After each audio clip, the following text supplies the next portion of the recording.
welcome to the Zionics podcast. I'm your host, Ben Caruso. Today is episode 7, and I'm joined today by a good friend of mine, Jack Allen. Today, we're going to talk with Jack about all things travel, food, hospitality industry, and anything else that we decide to get to during our chat. You'll get to know Jack through this. He's very easygoing, can talk pretty much about any topic, and I think you'll thoroughly enjoy it. So without further ado, Jack, welcome. Thanks, Ben. Thank you for being here. No, thank you. Giving up your time for being here and all that. So I guess first of all, Jack, just might pass it over to you. My first question will be, so you are obviously a chef by trade, so you know your way around a kitchen, you know that industry. I'd just like to sort of ask you how you got into it. Is it a passion? Was it something that you're like, okay, I've got to do something? Like, what was it that inspired you to do that? Yeah, so it was actually my grandma who initially inspired me. I would have been about 11 years old at that time, and she was a cook in a preschool. And I used to go spend some time with her before school every day, and then she would walk me to school because my mom started work early. And I would watch her cook and things like that. I'd always have lots of questions. And it started getting to the point where I had questions that she couldn't answer. She said, "I don't know, Jack, I'm not a chef. I can't answer that." And one day I asked her, "Do chefs make good money?" And she was like, "Yeah, they do make really good money," which obviously turned out to be a complete lie, complete misjudgment. But yeah, that's where it sort of ignited my passion. I really... Want to bring that a bit closer? Yep. To your mouth? That's it. Yep. Perfect.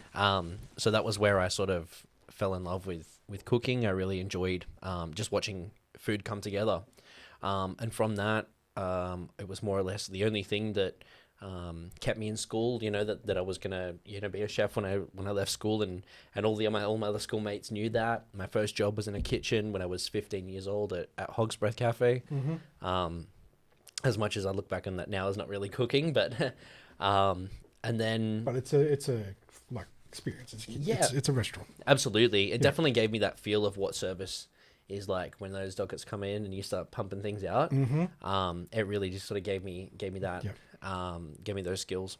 And then from there, when I was 19, I got a job on Hamilton Island to complete my chef's apprenticeship. Okay. So I moved up to Hamilton Island, completed 2.5 years there.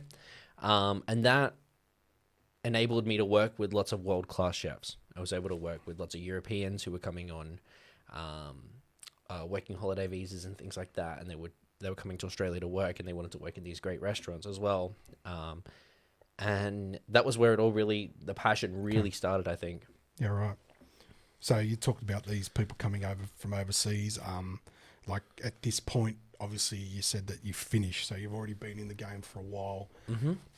What are some of the things that, is challenging about that industry? Because I know a little bit about it, just from general conversation with other people, that it can be quite rough. Mm-hmm. It can be quite very demanding. As you said, you just mentioned it about a minute ago about like the dockets coming in. Yep. You got to get that out. There's no, 30 tables. Those 30 tables have got to be served at the exact same moment as the other. Like, so explain to people about that. Like, because obviously where I'm coming from with that is obviously we all know the Hell's Kitchen, Gordon Ramsay, all those type of dudes. You see them. Yep. Obviously, they at some point before they were celebrities worked for chefs that probably treated them the same as well and demanded. Absolutely. So, do you want to elaborate on that a bit? Yeah. So there's a multitude of factors that obviously make being a chef or in the culinary industry like a notoriously difficult sort of job, whether it be the hours, the lack of a social life, because you're always working on nights and evenings and things like that. Then the pressure of actually being in the kitchen when those orders start coming through and you have to multitask, and you might have 4 or 5 different things that you're cooking and they all take different amounts of time to cook, and you've got to corroborate them all together at the same time, so it goes to the customer hot and as it should be. So yeah, there's a multitude of factors that make it such a difficult paying job, and then a difficult job, and then on top of that you have like hospitality jobs aren't the best paying. So I think that's the stage of the hospitality industry now is where it's at, where it's it has scared a lot of people away now with all of those factors. And I suppose like you talk about the low wages and all that, it's a very tough job to always be with your happy face on, and I've definitely understand that because I know that I couldn't do it. There's not a chance in hell that I could do that because I'm just not I just don't think I could. I've never done it, so I don't know whether I could, but I'm just saying just from the outside looking in, it seems very got to be like, it's just very people consume it, like the consumer comes first, and sometimes it's like they don't, but when you're in hospitality you have to smile, you have to say yes sir, no ma'am, I'll make sure it's hotter next time. Absolutely. And you just want to scream because you're like, you don't know what I'm just doing in the kitchen there to get this ready, and you're not happy. Absolutely, because that customer's paying your wage. Exactly. At the end of the day, like that's what it all sort of comes down to. And if and do you feel that obviously COVID killed it? Because it definitely it stopped completely everyone, that transition, that turnover of people's gone. So how do you inspire people now to get in industry, to get back shit into money? It? As you said, social life very limited. How do you get people into that industry now with that being that way? So COVID really changed things for everybody. You know, it was one of those, I think being a chef was seen as one of those jobs because everybody needs to eat, that there would never not be a demand for chefs, you know? And then COVID came through and put everybody out of work completely. And then I know a lot of chefs actually who exited the industry completely after that, and they haven't been back. You know, whatever they've gone into, whether it be groundskeeping or landscaping or even different trades, a lot of people left the industry after that. I mean, due to maybe a lack of job security, maybe they were feeling like. But yeah, it's definitely left a few stragglers in the industry now. But did you think if COVID didn't happen, a lot of these people wouldn't have went, what else do I think I can do to provide for my family? Absolutely. I think, do you think that's part of it? Absolutely, yeah. I think COVID definitely exacerbated that situation, but I think it was already happening in the say 5 years leading up to COVID anyway. People sort of reevaluating their choices of what they want. You know, having if you get into sort of your 30s or your mid 30s and you decide, you know what, I want to have a family. You know, and you're a chef, it's really hard, you know, to be there for your family and to be there in that. I know so many chefs who have gone through that. Not my own personal experience. I hope that I don't have to. But a lot of chefs, they don't get to spend the time with their family or their kids that they want to. And then when they are at home, they're tired because they've worked so many crazy hours. It's definitely a young man's game. And I've seen a lot of chefs stay in there till their 40s and their 50s, and they turn really bitter and horrible.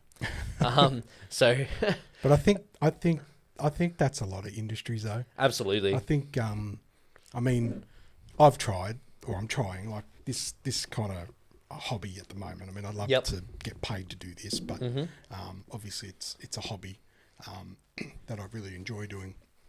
And as I say, you make one hobby that can pay you your money. Yeah, absolutely. And one hobby to have fun, like, you know, and I've got my clothing line as well. These are all career changes for me. I wouldn't have done it probably if COVID didn't come around. Yeah, okay. Because I'm sitting at home going, well, I'm an accountant. My work's not stopping. I can still go to work. And then I'm like, but is there ever been anything else that you've wanted to do? Has there ever been anything else that you wanted to try before? Because I think when you're young, you know, you like the chefing. You got to do something. You know, otherwise you're going to be a bum. You know, so whether it's a chef, accountant, whatever, like not all of us are doctors, like, or have the brains to get that far, or the dedication, or that's the understanding of the dedication it took to get there. But I believe that, you know, you have to do something, you know. Absolutely. And then you get to a point where you're like, okay, I've done that. Is it fulfilling me? You know, Yep. it's like you're in the chefing industry. Is that always going to fulfill you? What is going to come along that you say, you know what, that I think that might, I'm going to give that a go. Yep. But how do you transition? Yeah. You can't do it when you've got kids. Absolutely. You can't do it when you've got a wife that's depending on you to bring Yep. the money home. Absolutely. Or, you know, that's a bit sexist. Yeah. You know what I'm saying? Absolutely. Well, that's Absolutely. Well, yeah, the you're always, mentality. yeah, in your family in situations like that, your family will depend on you. Yeah. Yeah. Yeah, So, absolutely. I want to go to this. Sorry, I'm a chef. Yeah. Son, sorry. Yeah. I can't. Yeah, so I Spend can't make it time- that birthday party. I No. got to work, you Yeah. know, and it's just a Saturday. It's not a special Saturday. It's just a Saturday. Yeah. And know? that's how you earn your money. So Yeah. how do you get people into that industry now? It's not a stay-at-home Yeah. job. Oh, I don't have to go into the office for 3 days a week now. No, well, when you're a chef, you got to be in the kitchen. Yep. You got to go to work. And if you're sick, you know, too bad. Yep. Sometimes because you know Yep. that you got to put pressure on your mates by not being there, like your comrades in the kitchen. It Yep. puts pressure on them not being on Yep. you not being there. You know, and I definitely have seen too many examples of chefs going to work when they're sick because they Yep. don't want to let anybody Yep. down, And and that's also a toxic part of the industry. I would say. Yeah, well, I mean, I know a little bit about like my family, cousin's brother, own butcher shops, so I've been around that industry as well. That's kind of similar idea. Like Yep. the mentality of those guys is that like and it's hard work. Fucking hell, like Yep. it's On your hard, feet all day. On your feet, it's fucking hard. Yeah. Trust me, I've seen it. I've got sympathy totally for how hard physically that particular job is and chefing. So I wanted to touch on that. So in terms of like you're not only dealing with the pressure of all that, but is what are some of the horror stories that you've heard or seen? Like, could you talk about them without saying names? 'Cause Yeah, it'll yeah, tip you to see. absolutely. I can talk about one of my own experiences as sort of like a quintessential like Gordon Ramsay experience. I was working on Hamilton Island. I was working. I'm sorry to smile when I'm No, I'm no, hearing this, I'm absolutely. You know, excited like to hear what this is. I can laugh sort of when I tell these stories. You know, I mean, at the time, I could probably laugh a week after it. You Yeah. know, in all honesty. At the time, But but at the time, I was shitting myself. So I was working for a Scottish chef, and he had quite a big following around him at this time. So the resort that I was working at had been voted the best resort in the world that year, which was 2013. Yeah. And I'd gone in there as an apprentice, and initially they didn't have me on a section. They didn't have like a specific role for me. It was just sort of like helping out here and there, like wherever I could. And then I got the opportunity and sort of put myself forward to work at 3 a.m. till 3 p.m. and do the breakfast shift. And I did that for a few months. And one day the head chef came in at 9 o'clock, and my co-worker and I, this little Nepalese chef, were getting hammered, absolutely hammered. And he said, "Do you want help?" And Kamal, my co-worker, said, "Yeah, please, chef." So he came, he started plating the food. We were cooking everything, giving it to him to be plated. And he said, "Where's the gluten-free?" And neither myself or Kamal had any idea where this gluten-free thing was. So instead of saying, "I don't know, chef," we didn't say anything. And he said, "Where's the gluten-free?" And we didn't respond. And then he smacked the bench and he said, "Where's the fucking gluten-free?" And I shit myself. I turned around, I grabbed the gluten-free bread. I just started cutting it. I don't even know if he needed gluten-free bread. And I went to put it in the oven, and as I turned around, he smacked the tray out of my hand, and he said, "Get the fuck out of the fucking kitchen, fuck you." Oh, and really? I had to run sort of around the kitchen, and as I got sort of around the bench, he's sort of standing here, and he just starts throwing poached eggs at me. And I had egg yolk all down my white chef's jacket. And I went outside, and I stood there for a little bit, kind of a little bit in shock. A little Would bit. be. Yeah, it was just sort of, I honestly had no idea what to make of it. You know, he wanted to kill me, like this rage. His bald head went purple, you know, like, and one of the other chefs came outside. He said, "You'll be right." And that was, and I stood out there for about 15, 20 minutes. He told me to go home. The chef had told me to go home, get the fuck out of there.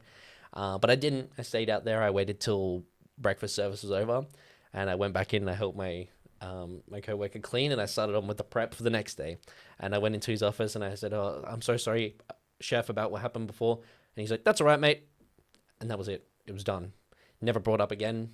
You know, it was water under the bridge. But in that moment, in that setting of being under that much pressure, this totally like volcanic eruption. And I know, I know what it's like. Like even when you like with me, like even when you're doing chores around the house when you were little with dad or with like whoever you know elder man or woman was in your life, and they could say, "Where's that thing?" and you panic. Yeah, it's like the easiest thing ever, but you're trying not to. Yeah, you're trying to learn and be a studious student and all that, and then you're like, you know, where's the just say like whatever you're measuring. Where's the square? Yep. The square. The square. Yeah. Like, you know what it is. Yeah. If it wasn't under that pressure, you'd be like, and then they turn around and they say, oh, there it is. Like, it's right here. Yep. Fuck, you're slow. Yeah. It's like, well, I'm scared. Like, I didn't know what to do. Yeah. Like, I think, but obviously that's totally different. Yeah. It's not the same, but it's. In that situation, in hindsight, obviously, I should have just said to him, "Chef, what we're going for?" Yeah. Clarified it. By the second time he would have asked, he wouldn't have had to ask. I would have been able to have just given it to him. Yeah. But yeah, it was just I was a second-year apprentice at that point. Not a lot of experience, and I was just a timid little 19-year-old. Yeah, no, fair enough. I mean, that's right. You're only 19. Yeah. But I mean,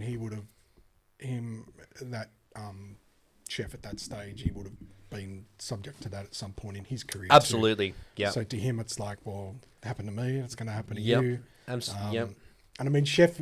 I don't know if chefing's a little bit more specific to other trades, like because there's like the split shifts, and as you said, like the timing of it. Yeah. You're on the dinner time, not Yep. rest time. Like so, your whole equilibrium will be flipped. Absolutely. On its head. Yeah.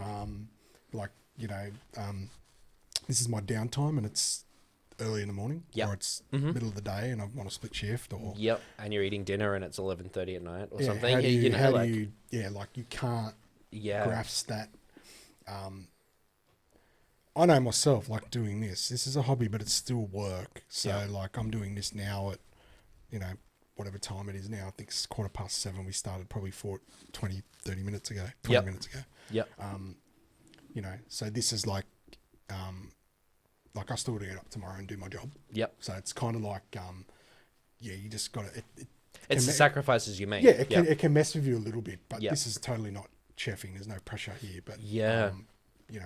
In all honesty, I've found it. I've gone from working in a few restaurants and things like that in the past, and then gone into cafes where I would work 6 or 7 till 3 or 4 in the afternoon, and you would think that you can sort of change your schedule, and I have found that one of the most difficult things to do is there's still nights where I'm up till 1 or 2 a.m. regardless of what time I start in the morning. It just Yep. And it's a really hard thing to break.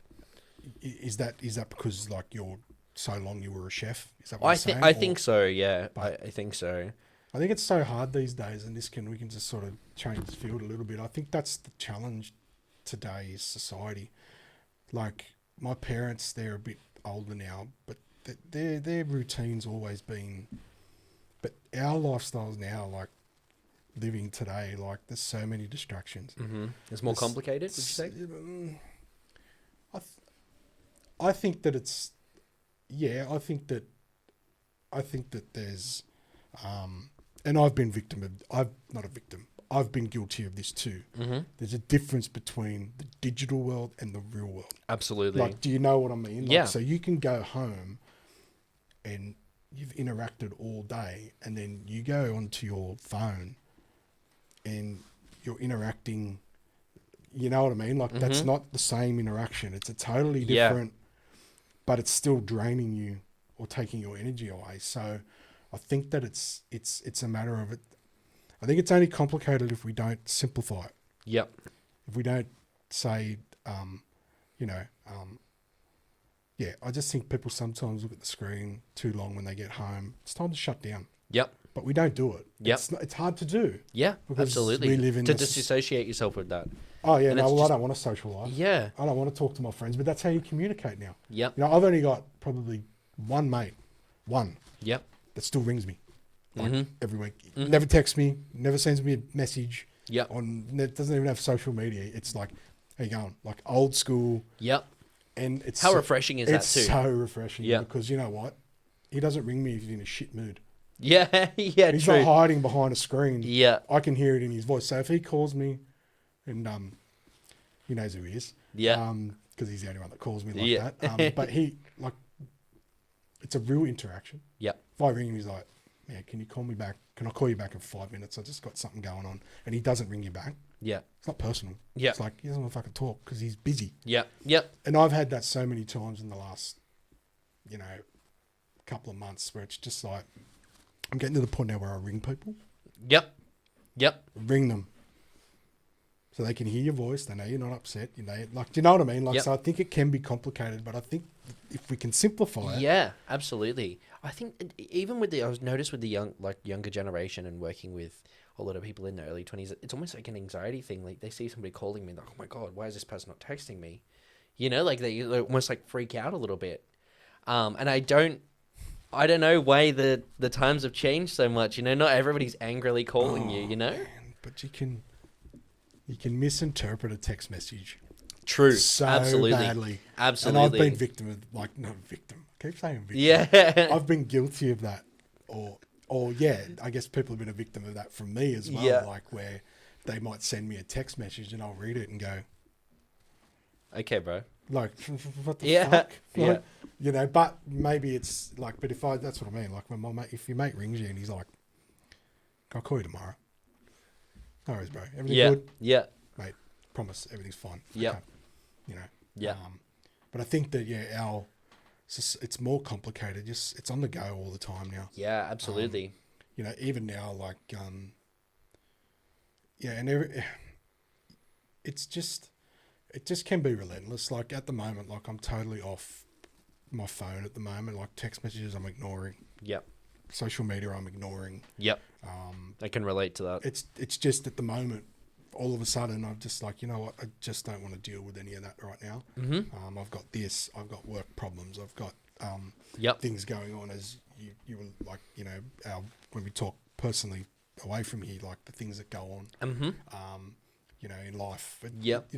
And then sometimes I'm like, I want to be like the social guru. I want to be on there all the time being but it's just, Yep. I think, And people, unfortunately, like I find myself in that position a lot where I just don't want to be on my phone for a while, or I'm working a job where I'm having to be putting on a face and I'm social or something like that, and I go home and I don't want to talk to anyone, and I don't want to, I'm not I'm not intentionally ignoring people, and I'm not, not being rude. I just don't have the capacity. I can't pour from an empty cup, but just on that, that's what we've lost. Yeah. I think that we've lost that. I'm fucked. Yeah. Yeah.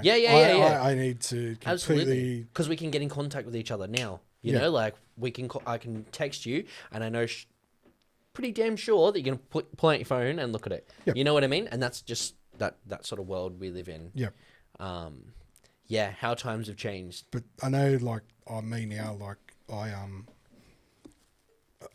I even like try and like specifically leave it. Yep. Go and do something without it. Yep. But and I mean, with me, like, I live with a bit of my disability, so like my family and all my friends and all my relatives and all the people that want to get in contact with me, I've got that anxiety where if I don't answer, They start to worry about me. Yeah. So I've got that too, where it's like, why didn't you answer your phone? It's like, because what did you just say 2 seconds ago? Yeah. I can't be fucked talking to anyone. Yeah. I just don't want to be involved. I just want to drift away for a little bit. Yep. Absolutely. That's, as you just said, bang. Yep. I need contact. I'm contacting you. Why aren't you receiving my contact?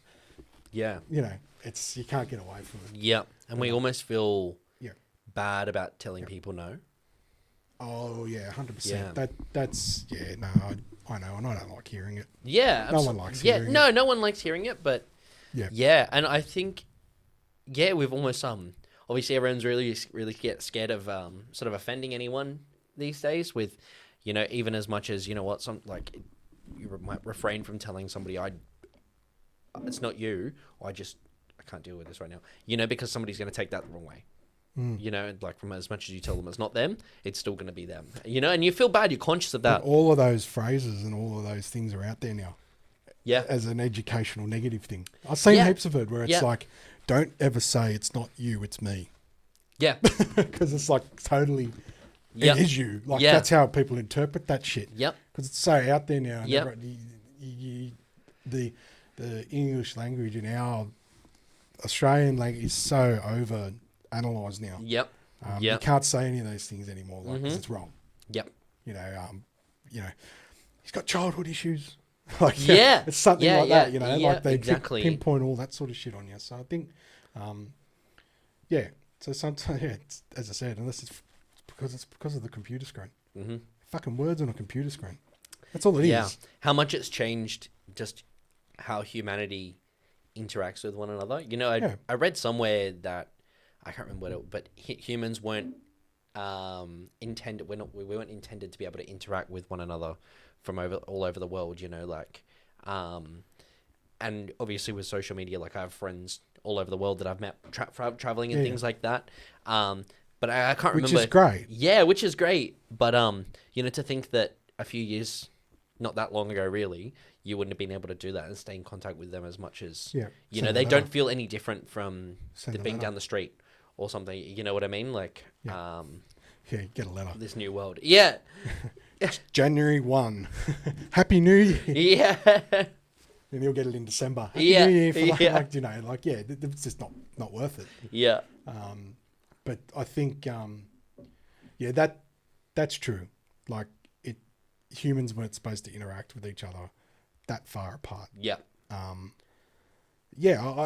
think that kind of makes sense, and it kind of comes back to the old sayings, you know, like it takes a village to raise a child. Yeah. Like the men hunt, the women gather. Mm-hmm. Like to eat that night. Like you can kind of understand the logic. And I told you, I think the story about somewhere like I think it was on another podcast, but I'm not sure where we touched on it. But basically, like, you know, a lot of our defense mechanisms that we have as humans is from the fact that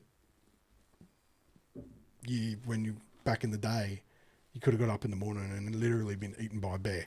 Yeah. That day. Yeah. So our mentality is defense. Yep. Because it saves your life. Yep. But the social media and that side of things, you're not getting eaten by a bear.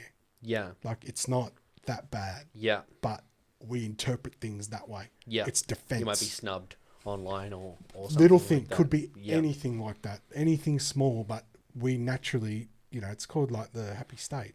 Like, humans, we're not meant to be happy because we're trying to survive. Yeah. Yeah. If we were always happy, we would, oh, look, a snake. Yeah. Yeah. I'm dead. Yeah. Like, you know, but that's a little bit silly, but you know what I mean. Yeah. Like, that's the mentality behind it, that we're always in defense mode. Yep. So we're always gathering information on how we protect ourselves. Yep. You know? Yep. Because that's just human beings. We have to be that way. Yep. And maybe you could say that obviously being in defense mode online, because everybody's online all the time, you know, that's sort of added to the fact that we're already losing human connection between one another. Obviously, living in this digital world, you know, human connection going on. But we have more. We're supposed to have more connection. Exactly. One thing that I can say is obviously working in restaurants and things like that over the years, is seeing the amount of people or couples that come in and they just immediately pull out their phones and they both sit opposite each other, and pretty much the entire time, unless they're eating, they're on their phones. You know, there's almost no conversation there whatsoever. And honestly, that is the most depressing thing to watch ever. It's called boring pussy. Yeah, exactly. If ever I'm on a date or anything like, I make a point of not touching my phone. Like, but that's put the it thing. away. It's like all of us. Oh, you're on a date. Don't you dare show me that you use your phone. Yeah. I'm always on my phone. Yeah. Fucking swipe left. Anything I met you. Yeah. You know what I'm saying? Like, it's But it is. It's like, we had that conversation on Easter with my family. Yeah. And I've always had that opinion too, that like we as a society should make that a rule. Yeah. Like your industry and things like that, you're going to a restaurant to get an experience. You know, obviously not everywhere is going to, but if you're going to a restaurant out to dinner and you need to sit on your phone. Yeah. Why are you out to dinner? Yeah. May as well be at home. Yeah. Order Uber Eats or something. Yeah, exactly. Yeah. Like for me, and we were sort of saying, like, if we go out, we should have a family. One of the mum, like my mum or one of the whoever, our wives, girlfriends, whatever, handbag, everyone puts their phone in there. Yeah, absolutely. Until dinner is finished and we all go our separate ways, or we get, here's everyone's phone, go home. Yep. And I admire there's a lot of restaurants out there that have taken that initiative to do that, whether it be like locking the phones up on a cage. So they actually do that, yeah. Okay. Yeah, absolutely. Wow. One thing, like, do you have an example? There's a few in the city that do it. Yeah, okay. Yeah, so it's do like take you're it. here for the experience. Yeah. Yeah. There was I went to see Dave Chappelle recently. Yeah. And Lucky, that was I heard really about good. this. Yeah, and so they take obviously for copyright purposes more than anything, they take your phone and they put it in this like little satchel thing that gets locked, and then you keep that satchel in you, and then when you're leaving, they just unlock it for you. And it was a really cool idea, obviously, to prevent any of it getting out for other people to see. But it just made you live the experience more. You know, you're just like, you're there, you're present. You know, but you cannot use your phone. No. At all. No. There's no like emergency text messaging. No. I thought it might have been just to stop the filming because he's a comedian. Yeah. If someone films his joke, yeah, then that goes on the internet. It's no longer funny when the people other people have gone to see it. Yeah. Yeah. Absolutely. And that's rude anyway. Yeah. You're going to see a comedian. It's rude to film him, but there's people out there that want to make a buck. Yeah, exactly. Or for their own memories to show their friends or whatever the reason may be. I admire them for not doing that. But all the people as well. So I thought it was like a designated area where you could go and look at your phone in emergency. I need to talk to my mother. She's... No, nothing. And so there was a whole bunch of people that didn't even think about it before. They couldn't use their Apple Pay when they were trying to pay for their drinks and their things like that. They got to the bar in there to go buy drinks, and next thing they can't fucking do it, you know? Gotta love Dave Chappelle. Yeah, right? yeah, honestly. I think that's the joke in the joke. Yeah, like, yeah. And he's probably standing up there going, fucking look at this fucking... Yeah. Just trying to pay with his fucking watch. Yeah, yeah. Even my AirPods as well. They locked my AirPods up as well. Yeah. Yeah. There you go. That's funny. Yeah, yeah. Because I'd imagine that's what Dave Chappelle's like. Yeah. He's so smart and comedic genius that he's probably like watching everyone just going, that's funny, that's funny, that's not, that's funny. Or I could do a joke about that. Yeah. Look at this guy, look at this girl. Like, I reckon he's just fully always on, I reckon. The whole thing was, I'd never been to a stand-up. Yeah, I'd never been to a stand-up comedy gig before that, but it was a whole show. He had walkout music. He had a few comedians before him. It was just really, really good. Exceeded all my expectations for sure. Yeah, no, I've seen all these specials and that. I like, I've seen a few comedians. I've seen a lot of Aussie comedians. Jim Owen, underrated. Yep. Very funny. He's just got that. Jim Owen does this thing where he walks out on stage. He's got that look. Yeah. And I suppose when you see Jim Owen and that on TV, some of his stuff I didn't like, it wasn't as funny. But when you see him in that environment where he's the show and I've never laughed so hard in my life. Like, he just comes out and just like walks from one side of the stage to the other, right? Just walks across and looks, everyone cracks up. Yeah. He's doing absolutely nothing, but he's an absolute genius at it. Yep. And then like just, little things like get his guitar out and like play one chord. Yeah. He's like, that's intermission. And he'd walk out. Like, just little things like that. He's just so good. I've seen, like, Kamal. I've seen a few different ones. Who else have I seen? The biggest international comedian I saw was Jay Leno. Yeah, yeah. I saw him in Las Vegas. Yep. And it was just... Did he tell any Monica Lewinsky jokes? No, but he's told a lot of Mel Gibson jokes. Yeah, okay. And I'll tell you that story in a second. So anyway, just me and my buddy, we were just travelling over in Las Vegas, and we just said, "Oh, do you want to go see a show?" We knew he was a car guy. We were car guys. We like cars. Like, he's famous, and we were reading up on it, and we found out that he only does like 1 or 2 stand-up gigs a year. Yeah. Because he does the Tonight Show. Yep. So he doesn't. Back then, this is a long time ago. I don't think he does the Tonight Show anymore. But so it was like, okay, this is like 1 of 2 shows that he does in Las Vegas every year. Yep. So we're like, $90 a ticket. Let's go. Yeah. And we were like 5 or 6 rows back, 7 rows back. So they had like some of the stage lights, and it was just the front people. We were just behind the light, so he couldn't see us.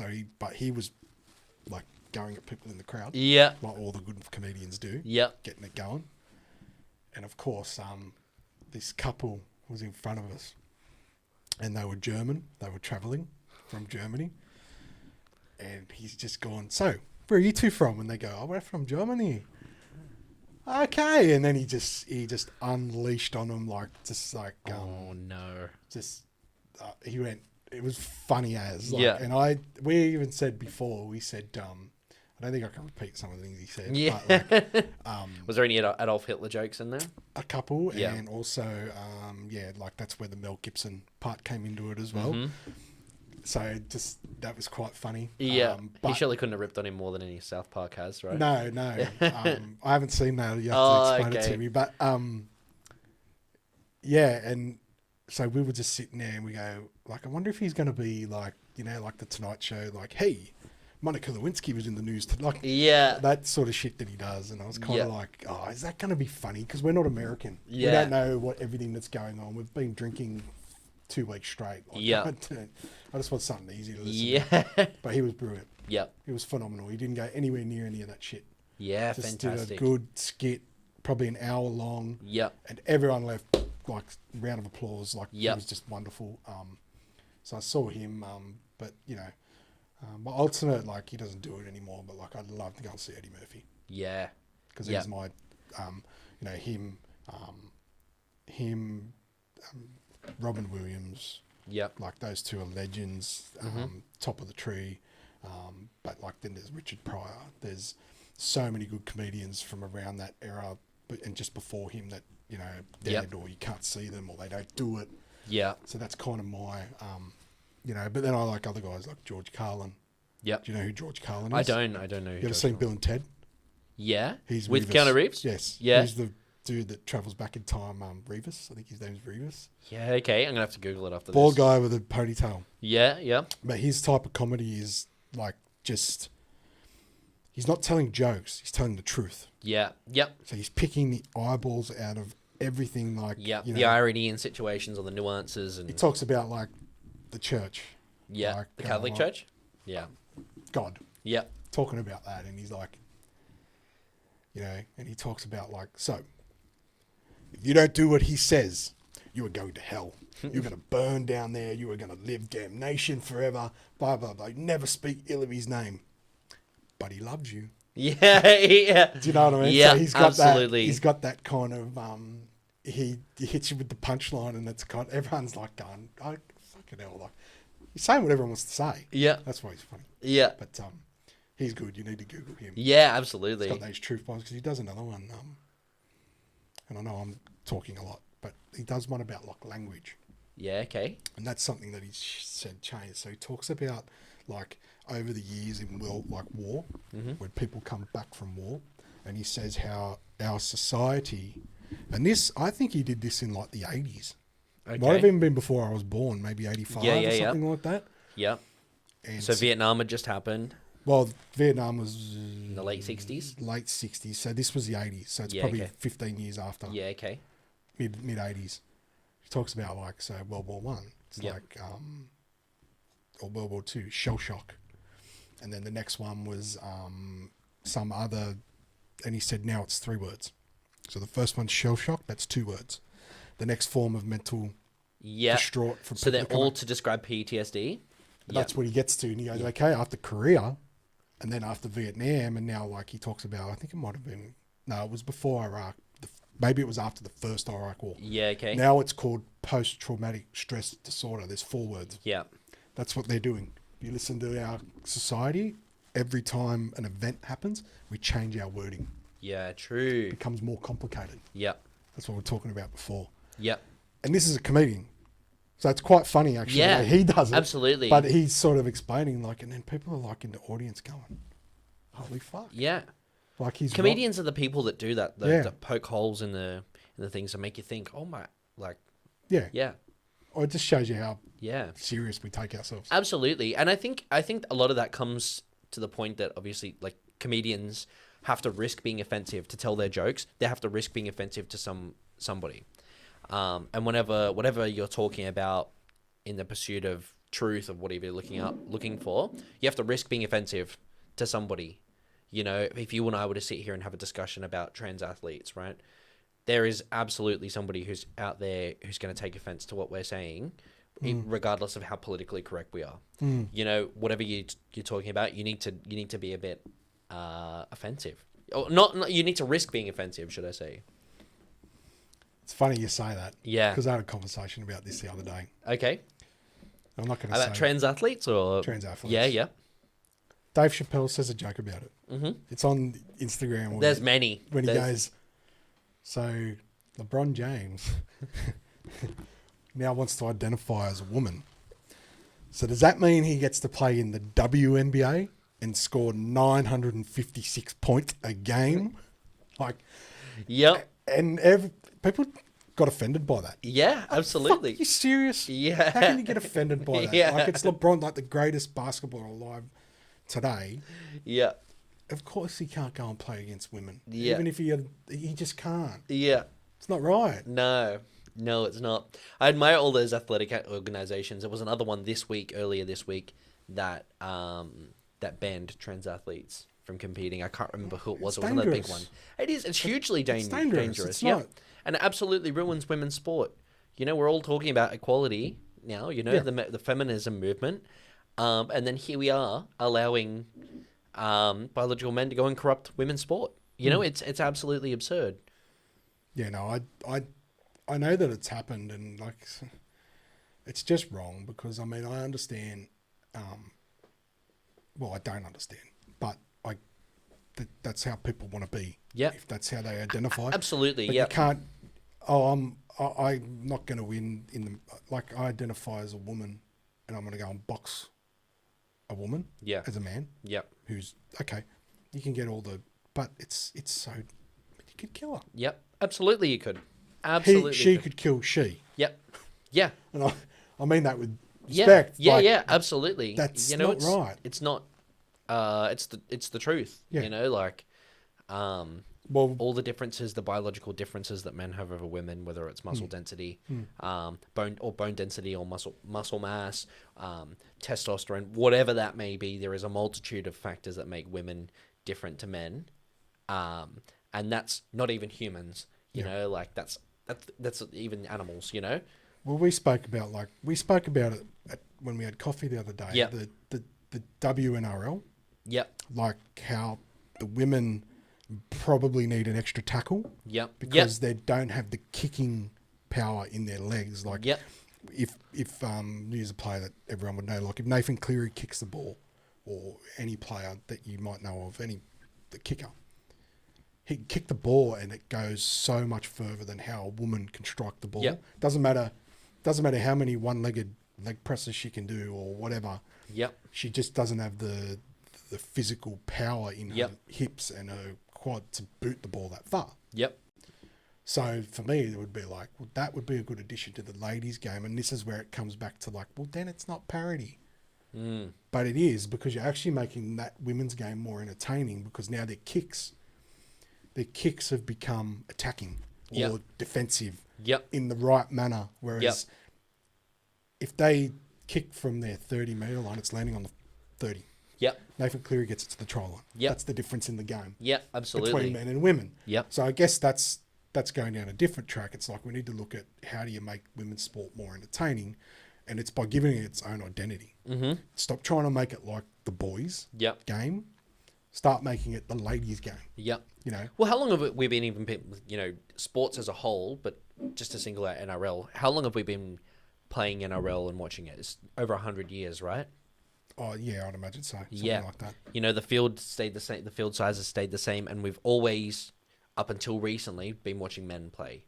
You know, it's a men's rules-based game. You know, all these things. I absolutely believe we should. There should be a change of rules just to make things a little bit more competitive, as well. And but that's one of the things in rugby league, and I know that because this is where we live. We live in Sydney, so that's the game that we play here. Yep. AFL, whatever, is in Melbourne. That's fine.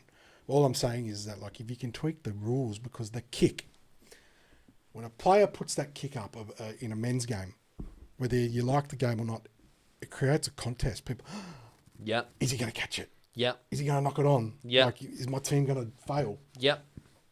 But you don't get those in a lot of parity in lady sports, pardon me. Yep. Must be the scotch. But yeah, you don't get that where golf's different. But Yep. golf is different because they tee off at different spots. Yep. So they've already adjusted the game. Yeah. No, we're women. We want to tee off from the men's. Yeah, but it's going to take you 8 shots to get to the tee. Yeah. It's par 5. Yeah. So yeah. let's keep it a par 5, but make it parity par 5 for how far a lady can drive the ball. Yep. So golf's tennis. Yep. They play less sets, but it not anymore. I think the men and that are the same now. But that's probably a sport where women have always sort of played. Yep. It's been acceptable for women to play. Not golf, not so much. Yep. That was more a men's clubhouse sort Yep. of thing. But tennis is, I can go back to the 40s, 30s. There was women Yep. tournaments for tennis. Mm-hmm. And that's probably one sport where it's similar. Basketball, bit similar. Yeah. That's got a lot of good parity there. But again, like in particular sports, like league especially, give them an extra tackle. Yeah. Once they get that extra play and they get all of a sudden every kick now is a contest. Yep. That then becomes, there's a really good ladies game on today. Yeah. Like, I'm just saying. Yeah. Over a men's, exactly. People over a start men's- talking about Because all of a sudden those 3 games are shit. Yeah. But this is top of the table theme. I'm going to watch that instead of that. Yep. Yep. And it's the only way you can do it. Yep. But transgender thing, we can go on for hours Oh, about all absolutely. that backward and forward. And I mean, look at the UFC, right? Like Yeah. with women's fights, how sort of how big that is I now. love the chick fights. Yeah, absolutely. And they're competitive. You know, it's a woman against a woman. You know, they weigh the same weight.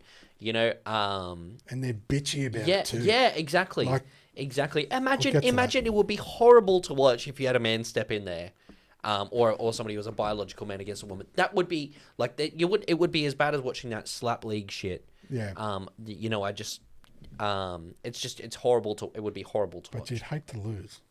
Yeah.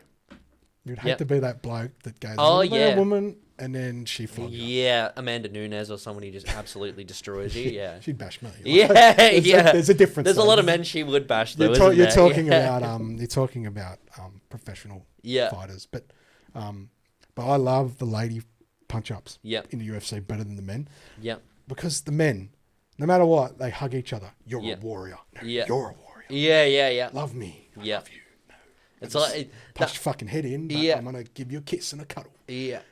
The women fucking stay angry at each other. I love it. After the Bitch. fight. Yeah. Fuck you. I don't Yeah. want to be your friend. Like, I love Yeah. it. Like, it's just so much That sort better. of takes priority over that they- age-old respect in martial arts, you know, like where the men will give each other a hug or something like that, a fist bump or something as a sign of respect. Men can hold grudges, but Yeah. women UFC fighters, Yeah. they can hold a grudge. Yeah. I love it. It's the best. Yeah. The men are just like, fuck that, man. You just tried to kill me. Fuck you. Yeah. I don't want to be your mate. Yeah. I want to shake your hand. Like, fuck. You know, Yeah. that's just me. I'd Yeah. be like, fuck you. So Shake my hand. I have a little bit of experience in the ring and ya? and boxing. Yeah, so while I was on Hamilton Island, towards the end of my time there, I met a guy who had done Muay Thai in Thailand. Yeah. And he was another chef. And we started training together for about 6 months, nearly every day after work. And he showed me what he could show me. And then I eventually came back to Sydney after that. But one of the first things I did as soon as I left Hamilton Island was I went to Thailand. And I went in a boxing Yep, camp, okay. and I stayed there for a month. So I Oh, would talk to wake me about up that. in the camp. So I would wake up to the sounds of people like hitting the bags, you know, and sparring and things what like time's that. this? What time are they so up? we would start at 7:30 in the morning, go till 9:30, so 2 hours, and in that would be running, stretching, bag work, pad work, sparring, and clinching. And clinching is obviously when you're up nice and tight with each other, and you're sort of getting more dominant standing positions to throw Yep. knees and elbows from Yep. the inside. Because that's Muay Thai. The elbows Exactly. are legal. Yeah. The knees are legal. The art of 8 limbs. Yep. So punches, elbows, knees, kicks. Yeah, that's... yeah. It's pretty good shit. And then when I came back from Thailand, that was in about April or May of 2015. I then trained for the rest of the year until December. And I fought in December on a show. How'd you go? And it was in Manly. So I lost the fight, but I lost some points. I didn't get knocked out or anything like that. He got carried out of the ring, and I was able to walk. So it was a little bit happened? of like He hurt himself or... no, I batted his leg. Oh, Like so I he beat, just I couldn't beat the walk crap. I beat because the crap out of his leg. Hit that perennial nerve, mate. Yeah, to be honest with you, like I should have just sort of kept at that because the first round I just batted his leg, and then I don't know what happened in the other 2 rounds where I just sort of I guess I just stopped going for it. But I gassed so hard, the adrenaline dump, and I sort of still remember that feeling of being opposite ends of the ring with somebody you don't know, because normally up until that point it's sparring partners. Yep. You know that person, it might be your friend or your coach or somebody like that. So here you're focusing on you. How do I fight? I need to be ready. Yeah, and this guy wants to embarrass me, like he wants to embarrass me in front of 600 people in this event. He wants to kill me, and I'll do the same thing to him. And it just sort of turned into this situation of just this overwhelming adrenaline dump, and then it's just instinctual. Yep. Everything, all your training, or your game plan that you had before that, out the window. Yeah. And you're just sort of fight or flight situation. You're here. I'm here. Gotta do it. And then obviously, then I could even go into, I lost the fight. The next morning at 7 a.m. So I fought at probably about 9:30 at night. The next morning I was at work poaching eggs in the kitchen at 7 o'clock in the morning. My leg all blue, my shins all battered and bumpy. It was and that was again, going back into being a chef. And after that, a month after that, I moved to Canada for 2 years. Okay. So I sort of just We'll get into the travel. Yeah. I just want to ask you something. Have you ever seen like the sports science, the fight science? Yeah. Which one? The one where they do all the hits. So all the different types of strikes that you can do to someone in a fight. Oh, okay. So one was Muay Thai knee, elbow, kickboxing, or I think it might have been a karate, like all different disciplines of fighting. Boxers, straight right hand, left hand, and I had them all listed. So like everything. The Muay Thai knee directly to the chest. Killed the dummy. Wow. The dummy went into cardiac arrest because he hit the. So I believe it. Yeah. There was no defense. Yeah. So he didn't absorb. There was nothing absorbing it. He just this Thai fighter basically just grabbed this thing by the shoulders and just went whack with a driving knee straight into its chest. Was that one of those like mannequins, or was it one of the mannequins with all the sensories and everything? Yeah, the gel things, the things that they shoot the bullets at. Mythbusters use them. Maybe. Yeah. Might have been that, but it had sensors, so he could tell how big the force was. Yeah. And it stopped the dummy's heart. Wow. And that was number one. So the Muay Thai just everyone knows the one that knows fight knows. Absolutely. What I'm yeah, absolutely. Kind of grab him and just drive straight up. From that sort of clinching position, you can sort of, when you've got your arms around their head or something like that, you bring them down. At the same time you throw that knee. That's so exactly there's almost what like he did. two forces collide. And he just whooshka, hit it with everything he got. Yeah. And number two was the boxer. Yeah. Because the boxer's straight right without anyone absorbing the punch. Because it encompasses from your heel. Yep. So your heel all the way up through your hip, drive that through. Like, so there's no defense. There's your whole body behind it. And that got number two. Yeah. That like basically could have killed you. Yeah. Wow. Yeah. Which kind of it was a bit shocking. Yep. I guess that's what the gloves do. Yeah. Stops that blunt force trauma. I think he had a glove on when he did it, but it was a dummy like that. Yeah. So okay. Face and everything. Yeah. That's just a mannequin. Yeah. For something. Just a foam mannequin. Yeah. For your hats. For my hats, exactly. Exactly. Yeah. So that was that. So let's get back to your chef talk. So Canada. Can I take a toilet break real quick? Go for it. Yeah. Just out there. You can edit that off there, Ray. Oh, I can. Sit there. Awesome. Thanks, mate. You're right.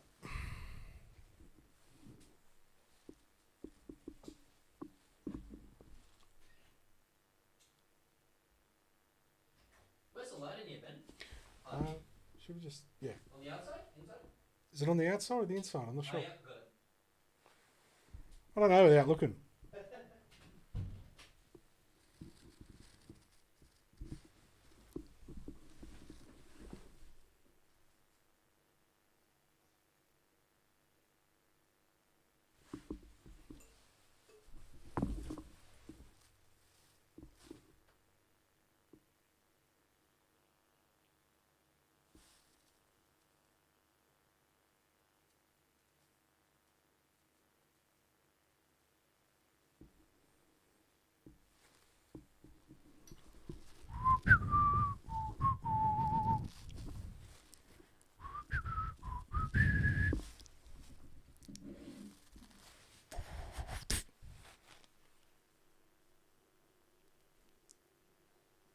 You miss me, bitch.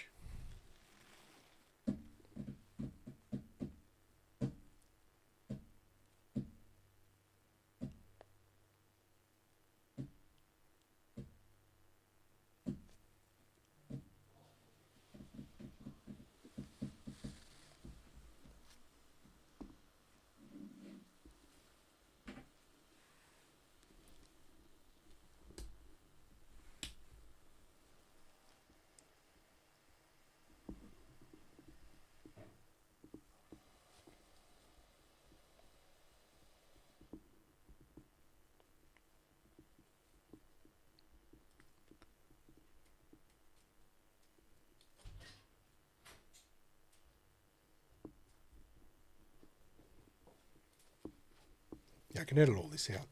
I was just whistling and doing stupid shit. Yeah. So I know Where it's up to. yeah. But no, so talk about your so you're moving to Canada.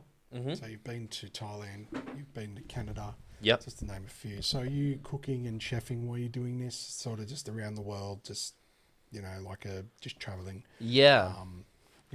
Need a bit of coin, bit of cash. Yep. So Canada was I always wanted to work there, and sort of live there, and obviously live in the snow. Live in a completely different climate to Australia.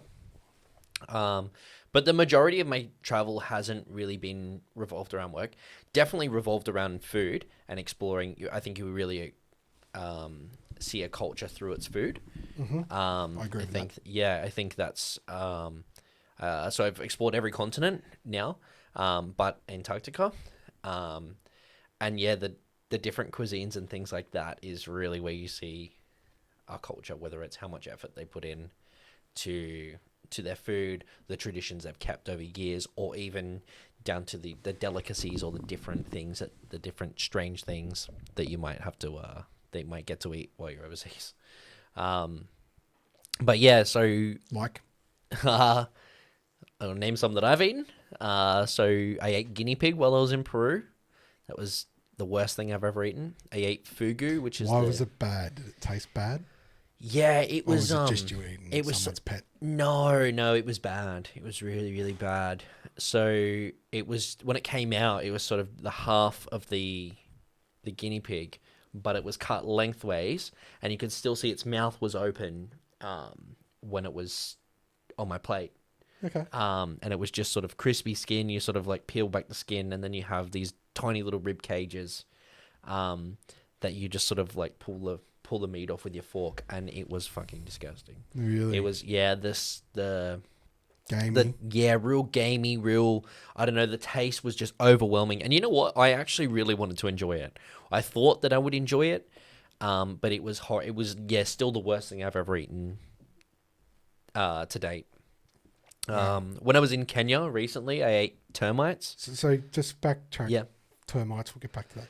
Why do they eat guinea pig? It's just been a Peruvian or Latin American tradition. I know they do it in Colombia as well. They eat it, so it's called koi al horno, and it's just been a tradition for a really long time, I guess. Maybe no different to way they eat goat in India and different things. Like, I guess it's just sort of lived off of the land. Yeah, or llamas in where was that? In Peru as well, they do. Peru, They yeah. eat alpacas. I Yeah, ate that while I was alpacas, there. sorry. Yeah, I ate an alpaca burger. Nice. Yeah, it was. It Yeah. was really good. Yeah, it was like sort of a steak though. So Okay. it wasn't. So it was like a steak sandwich, but it was alpaca steak. It actually looked good. Yeah, it is. The alpaca, they had a fresh Yeah. kill. Yeah. It was like the butcher. Yeah. Local butcher's done it. And Yeah. he was carrying it on it, and I went, you know what? That meat looks actually really nice. Yeah. It actually looks really Yeah. I really remember good. it being really lean. I remember there not being Yeah, a they whole lot look of fat neat. on it. Yeah. A little bit goat, a little Yeah. bit, just from the image, I was like, it kind of Yeah. looks like a goat, except it was more, the Yeah. meat was more pale. Yeah. When goat's generally cooked as well, I think goat is more of a tougher sort of Yeah. meat, so it has to be slow cooked a lot of when you have a goat stew, goat curry, whatever that may be. When I had the alpaca, it was cooked medium on this sort of steak sandwich sort of thing. So I don't think you'd be able to get away with doing that with goat. Yeah. Because it would be too. Yeah, well, Too tough. I think like we talked about last time, our coffee, our meeting and everything that we had a couple of weeks ago, before Easter. Like we talk about a food shortage. Mm-hmm. But I'd eat an alpaca. Yep. It should be in Woolworths tomorrow. Yeah.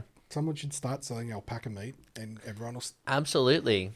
And a lot of people, this is obviously one of those frowned on opinions and things like that. You have something like the Yuling Dog Festival in China, right? Yeah, okay. We spoke Right. about this. Yeah. So I'm not for it. Yeah, so it's just one of those moral sort of But it's those moral things. So Yeah. festival. Yeah. Okay. Yeah, celebrating. Yeah, so it celebrates Soundwave, eating big dog day meat. out. It's only in Yuling though. I don't think they celebrate it anywhere else in China, like Beijing or Guangzhou or anywhere like that. I don't think they celebrate it quite the same way, but it is huge. And you do see there are instances of obviously people's dogs being abducted from their houses and things like that, and then sold. And I'm not sure that I could morally go there and eat dog, but if you put and you know what? Somebody put the question back on me and I didn't have an answer for it. What is the difference between eating a dog and a cow? If you've been doing it for 1,000 years, what's the difference? And you know what? There isn't really one. No. Like, morally it's to just, us, yeah. it's wrong because we go to Woolworths on a Sunday and buy and we put back the little apple that's got a bit of a bruise on it. Yep. But we've got a food shortage. Yeah, yeah. Like, you know what I mean? If you lived in a place where that was the only apple you could eat, it wouldn't matter if it had fucking 10 bruises, you're going to eat the fucking thing. Yeah, exactly. Do you know what I mean? Like, it's Yep. out of necessity in a lot of places. And as you said, if you've been doing it forever, no one's ever said that that's wrong. Yep. Yeah, exactly. Maybe, like, we do not agree with that because we are Australian and our dogs are like our siblings. Yep. Some people. Yep. Some people sleep with their dog. Yep. I don't personally, but like people do that. Like that's fine. That's what they are to us. They're our companion. Yep. And our friends. Not not food. Not food. Yeah. And my personal opinion is this: if you can farm it, we can eat it. As long as it can be farmed, as long as it's not hurting the environment. Yeah. In a way that yes, you can. Dogs could be farmed. Yeah, that's what I'm saying. In a world where we're fucking starving, nobody can eat. Yeah. Dogs on the menu. Yeah. Sorry, human nature tells you, or your moral, but human nature tells you, I've got to fucking eat. Yep. If you got no choice, and that's the only, you're gonna fucking have that. Yeah, absolutely. Look at somewhere like snack China. on that thing. Yeah. Look at somewhere like China. Around the time that not that I would, but I'm just saying. Yeah, I'm putting it like as you said. It's been they're doing it for 1,000 years. Yeah, and it goes more extreme than dogs as well. Like in places like that, due to famine. Yeah, Mao Zedong came through. I think it was the 60s or 70s. And there was a huge famine. Millions of people died throughout China because of hunger and famine. And that's what resorted people into eating snakes, pangolins, all these sort of weird and wacky things, wild animals. And then that translated into, wet markets where people were getting wild animals and things like that. Yeah, and then you have, the birth of COVID, allegedly coming from a wet market. Obviously, that's still up for debate. That's what absolutely. That's the most probable explanation for that.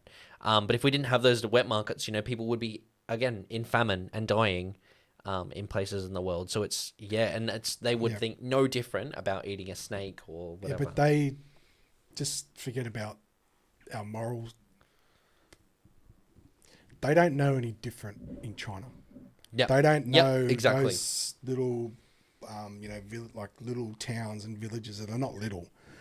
They don't understand how we live here. Yep. They don't understand. They just don't. Yep. They don't get it because they've never experienced it. Yep. And they probably don't give a shit either. They don't give a fuck. Yeah. Eat, sleep, shit. Yep. Very simple lives. I survived another day. Yep. That's all they know. Like they don't know. Yep. They don't have social media. They don't have nothing. Yep. It's like going back in time. Yep. It's not like us, like especially in those rural parts. Yeah, like exactly. Really like of course. Like people don't understand that too. That like it's not. They're not like us. They don't go to restaurants. They probably don't even know what a restaurant fucking is. Yeah. Honestly, they probably don't know. Yep. Restaurant? What's a restaurant? Yeah. What, you go somewhere and someone cooks for you? Yeah. Or what do you mean we can have two different meals? Oh, really? Like we might have the same meal every day. You can order wine? What's wine? Like they don't know. Yep. They honestly don't live that luxurious lifestyles that we all are accustomed to in our culture. They don't. Yep. They just eat what's in front of them. And alpacas, like, as I said, I'd eat one. Someone said, but we don't need to. I can eat a cow. Yep. If I like steak, like I can eat pork, I can eat lamb. You know, I don't need to. We don't need to. But if you can farm it and it doesn't hurt the environment in a way, that's what I was saying before. If it doesn't hurt it in a way, yes, you're going to sit here and say, yeah, but cows destroy the... No, they don't. Yeah. Like, they don't. Yeah. They just don't. They can be farmed. It's not the same as taking a whale out of the ocean. Yes, that's exactly what was my point. Like, you can't just... sharks. You know, you can't just have shark fin soup. Yep. And then you have a jellyfish plague because sharks aren't eating jellyfish anymore. Yeah. Like the ecosystem, they don't need to go into that. Everyone knows how it works. Take one thing out, something else, you know what I mean? Yep. Sharks come in further now because of commercial fishing. Yep. We have a lot more great white shark sightings. We have a lot more attacks. We have a lot more of that shit because they're coming in for food. Yep. We are now their food source. Yep. You know? So I think that's the difference. Like, if we can farm fish, farm it. Why do we need to fish for it if we can just set up farms of salmon, of trout, of bass, of everything? Start letting... And then we can, you know what I mean? You're not hurting the ecosystem. You're breeding these from scratch. Did you watch that Seaspiracy documentary on Netflix? It's sort of... I don't know if you could label it as like vegan propaganda, but it is like very... It's about us taking from the ocean, taking more than what's being reproduced in the ocean, and the fact that, you know, we might get to in the 2040s and there's just nothing left in the ocean, and it is really dark. It's really it's an eye opener, and it's really horror. So this like goes to that thing again. You know, we absolutely should be farming. I can only equate it to there's a movie, you know, the Professor Langdon ones, Da Vinci Code. Yeah, Da Vinci Code. Yeah. The third one. The movie with Tom Hanks? Yeah. Yeah. I haven't seen it, but... You haven't seen them? No. Oh, got to watch them. Okay. Classics. Yep. All three of them. Yep. Is it they're in the Vatican or they're in Rome? Yep. The Da Vinci Code's about Leonardo da Vinci. Yep. And he left codes in all of his paintings and his designs, and and they sort of follow this along on who this story about... It's biblical, but it's at the end you're kind of like, fuck. Yeah, okay. Like, it's really good. Yeah. It was one of the best books, and they turned it into... It's an okay movie. I liked it. Yep. And the second one is about... so they're in the Vatican again. Yep. But this time it's the Illuminati. Okay. So the illumination, there's a big thing that like the light will... Or science, it's like the battle between science and the church. Yeah. And how the Catholic Church has tried to stop so much science because it approves what they've told us the Bible is about. Yep. Even though we've spoken about that belief system as well, which I'll explain in a minute. But basically, so the second one's like about the Illuminati trying to get science involved. So there's a bomb and it's going to blow up, and it's like a big atomic bomb thing that's going to... The light, it'll be a blinding light, and it'll end like... humanity forever. Religion. Yep. Yeah, okay. And restart. So basically then they hire him again, and he goes around and they steal all the... So the Pope dies. Yeah. That's what the story's about. Okay. So all the cardinals are in the room where they're voting on who should be the next Pope. So they're all locked away. Yep. But there's a couple of them that are like... about to like the front runners. Yep. They've all been kidnapped. Yeah, So okay. they're the front runners to become the Pope, but they've been kidnapped. And nobody knows where they are. Well, no one, so it's all like a big cover up. Yeah. Because no one's supposed to know. They're supposed to be voting on, but yet some of the main people are not there. Yep. And no one knows that they're missing. So that's the movie. Yeah, that's the okay. Movie, that's the crux of it. Yep. And then obviously Tom Hanks comes in, and his job is to... And it's really good, that one, because that one's more about the churches. So it gets away from like the more deep religious stuff. It's more about, okay, so because he's trying to find like where they might be kidnapped and held. Yeah, okay. Through the Da Vinci codes. No, this is the second one. So this Da Vinci Code's the first one. Yep. This one's about the churches, and so like Saint Michael Where was St. Michael buried? He was buried at St. Petersburg. Where's St. Petersburg Church? That way. And then he'll get to that church and he'll go, no, this is where he had his, like, something. Yeah, okay. But he wasn't buried here. He designed this church. He was buried at, so then he runs to the net, like, so it's like all the Vatican churches, like all the big ones, all the, Sistine Chapel, all of them are in it. Like, they've all got a purpose, like this saint was buried here.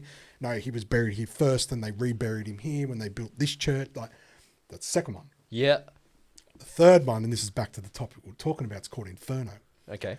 So this bloke gets on, so basically it's about plague. About plague? Plague. Okay. So a man-made plague that will, because he does a math thing, he's a mathematician thing, and what's Robert Langdon? He's professor of symbolism. Yep. I don't know what they call that, but that's what he's a professor at. Yep. So good at reading symbols of the Bible and finding different priests and different meanings and stuff. That's what he does. So the third one is basically the same thing. Our population will double by 2038, 48. Yep. So at the moment, it's gone from this many people to this many people. But it duplicates every 10 years. Yep. So if we've got 5 billion people in the world now, 6 billion, I don't even know how many we have now. I think it crossed 8 billion recently. 8 billion. Yeah. Yeah. But that 8 billion can jump to 16 billion in under a decade. Yeah, that's insanity. Because all those kids are going to become adults, have children, so they have 2 children, 3 children. Yep. That's why China already put in the one, even though rich families get around it. But yeah, the one that's child, gone now. That's gone now. Is it? Yeah, in 2015, that's gone. So, and now they are seeing some huge issues with that, the repercussions of that. And that, you know what? That could have been foreseen had they have looked into it a bit more analytical. But it's yeah. I don't know if you've seen, if you have a look at what a healthy population graph looks like. It's like down. It's like the trickle where you got people who are 100, and then it gets sort of wider and wider and wider every. The younger the age bracket goes, and then obviously the youngest age bracket, theirs is like more people up here, and the most amount of their population are in the 60s, in their 60s, and that is a giant problem for them, because their one-child policy worked way too well, and it also favoured men over women as well. Yeah. So, and that was to stop it as well. Yeah. The more men, the less women that could have children. Yeah. Yep. So exactly. Men go further in their careers and all these other bullshit beliefs. Yeah. But that's what basically the third one's about. Yeah. Exactly what you were talking about. So by 2038, our population could double in under a decade. Yep. Food, water, everything's a vital source. Infrastructure, we do not have the infrastructure for that. The amount of that's what the third one's about. So it's a play. So I watched it during COVID again, because I've seen it before, and I'm like, I can't really remember. And I was like, oh my fucking God, this is exactly COVID. Like, they're wiping out the population. Yep. To get it to a reasonable level. And how many people died from COVID? Was it like a couple of million? I don't know. Yeah. Okay. Do you know? No, I don't. I know it's in the middle. I could bring it up, but I don't have a guy that can do it for me. So yeah. We'd have Joe Rogan over there. Don't know. Whatever his name is, I'll get confused. Yeah. But yeah. So okay. So let's just say 2 million, 3 million. Fuck all, really. Yeah. No offense. In the global population, that's fucking nothing. Yeah. Probably more people die of the flu. Yeah. Well, that's not even maybe not that short. That's not even 0.1% of the world's population. Yeah. So that movie's pretty scary. Yeah, that is terrifying. Because you watch it and you're kind of like, okay, like I can understand this guy wants to wipe out humanity, but he's doing it like, have you seen the Marvel movies? Like, what's his name? Josh Brolin's character? Thanos, yeah. Wipes out half the population. Yeah. That's what it's all, that's, so I was just thinking about that, and I was kind of like, that's sick. Like, you can't just go on, but there could be a point where alpacas will be on the menu, and that's the moral of this story. Absolutely. Guinea pig. Yep. Send one at me. It's going to be whatever the fuck we can get. If I'm hungry, I'm eating it. Yeah. Did you see obviously like The Last of Us has just come out, right? What's that? The Last of Us, the Last TV of series. Us. It was off the video game. Okay. So there was the PlayStation video game, and it's basically Explain about that to me. I'm not familiar with yeah. that So game. it's sort of like a adaptation on like a zombie Okay. sort of post-apocalyptic world, where a man and this little girl are just surviving. You know, they're living. You know, just from one town to another. Is sort of there a drifting. new one about to come out? No, it's just come out. Just come out. The Yeah. new one on PS5. Yeah. No, I don't think it's PS5. They made the video game and then they made a TV show Okay. with Pedro Pascal, and that as an I know Pedro. HBO show, Mandalorian. but it's about mushrooms, right? So these cordyceps mushrooms growing inside of your body and then being able to sort of take over your body, and after the show came out, a few scientists came out and said, actually, this is possible that this could happen. And the first person to be infected with a cordyceps mushroom only happened like last week or the week before after this show's come out. It's fucking wild. And what's happened to them? I don't know. I just read about it in an article. That's come on. But they haven't said, no, seriously. Where was this? Had to be in America. Probably. Yes. Probably all these weird things happen in America. Only in America. There was another guy as well who had the great idea of he liquefied like psilocybin mushrooms, right? So like psychedelic mushrooms, and then he injected them into himself, thinking that they would have the same effect. Maybe it would give him a fuller effect of the psychedelic, and it didn't. Instead, it started growing and gave him a fungal infection throughout his body, because it got into his bloodstream and the mushroom started growing within him. Fuck. Instead of just eating them the normal way that you would eat mushrooms. Yeah, Don't try that on kids. What's that? Don't Yeah, try it at home. no. Just eat them. Yeah, just eat. Yeah. Good advice. Yeah. Thanks, Uncle Jack. Yeah. Yeah. It's it's really really terrifying world. You know, there's so many things. There's also just shows you how much you don't know about the world. And Yeah, I've learned so much Yeah. from just listening to you. And so, so you basically traveled around the world eating food. Mhm. And that's your passion for food and all that sort of stuff coming back. And total makes sense. Like, now I'm a bit older, I'm like, oh, I want to go to Italy and say, no, I want to go to Italy and eat. Yep. That's what I want to do. Absolutely. Yep. Just eat. Yep. I don't care about anything else. Just eat the food and drink the wine and Yep. get in And the talk culture. to the people. Talk to the people. Yep. That's probably the most, I don't really, although I travelled so one thing I always say to people when you're travelling is you will always say, this is your trip, I'm going here, this place, stopping here, staying here. You'll always, when you go on a trip, you will find a place that you didn't expect and you had no idea of it in your mind of what Yep. it was. You didn't even know what it was. Yep. And you just leave that place and you take it with you. Like you Yep. just remember. Or a part of you stays there.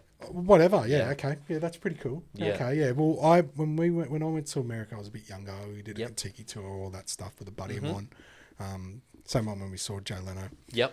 And we ended up going through Arizona. Mm-hmm. Did you want another scotch, mate? I'm alright for now. All right. I'm alright for now. Good. I might have another one in a second. Yeah. That looks appetizing. That. Yeah. It's all icy and shit now. Yeah. Mate. We went to so we went through Phoenix, Arizona. Mm-hmm. It's so bloody hot. It's like Yeah. ridiculously hot. Yep. Do you have an Arizona iced tea? No. There's big giant cans. No, I 99 cents. Well, we were only there for like a day. I'll get like you a one. I'll get you stayover. one if you're around. There are Okay. a few around here. All right. Yeah. Good. They're real. Yeah, they're real sweet. I mean, if you like iced tea, like Yeah, they're okay. good. Do you like iced tea? Yeah, I do. Yeah. I'll get you one. The convenience store near my house sells them. Okay. Yeah, and they've made like a pledge to stay 99 cents in the US. Obviously, we pay a little bit more than 99 Yeah. cents. But yeah, they've made a pledge to like. Yeah, well, we went to like that place, Phoenix, Mm-hmm. the bars, the fun, the Yep. laughs, because it was unexpected. You kind of took those tourist breaks off, Yep. and you're kind of just like back to being you in a foreign place. Yep. Does that make sense? Yeah, absolutely. And then the next day we travelled to a place called Sedona. Yep. So Sedona, Arizona is the only place in think of like a John Wayne Western riding through the desert. You got those Yep. big ibis, whatever, the big tall orange rocks. Yeah, You yeah, know, yeah. I'm talking about the quintessential. Yep, the cactuses, maybe the dust bowl, the quintessential Western. That's where you'd film a Western. Yep. And they did film a lot of Westerns there. Yep. It's where Walt Disney's from. Yeah. Okay. So the mountain at Disney World, Disneyland, Yep. there's a mountain where they've got the ride,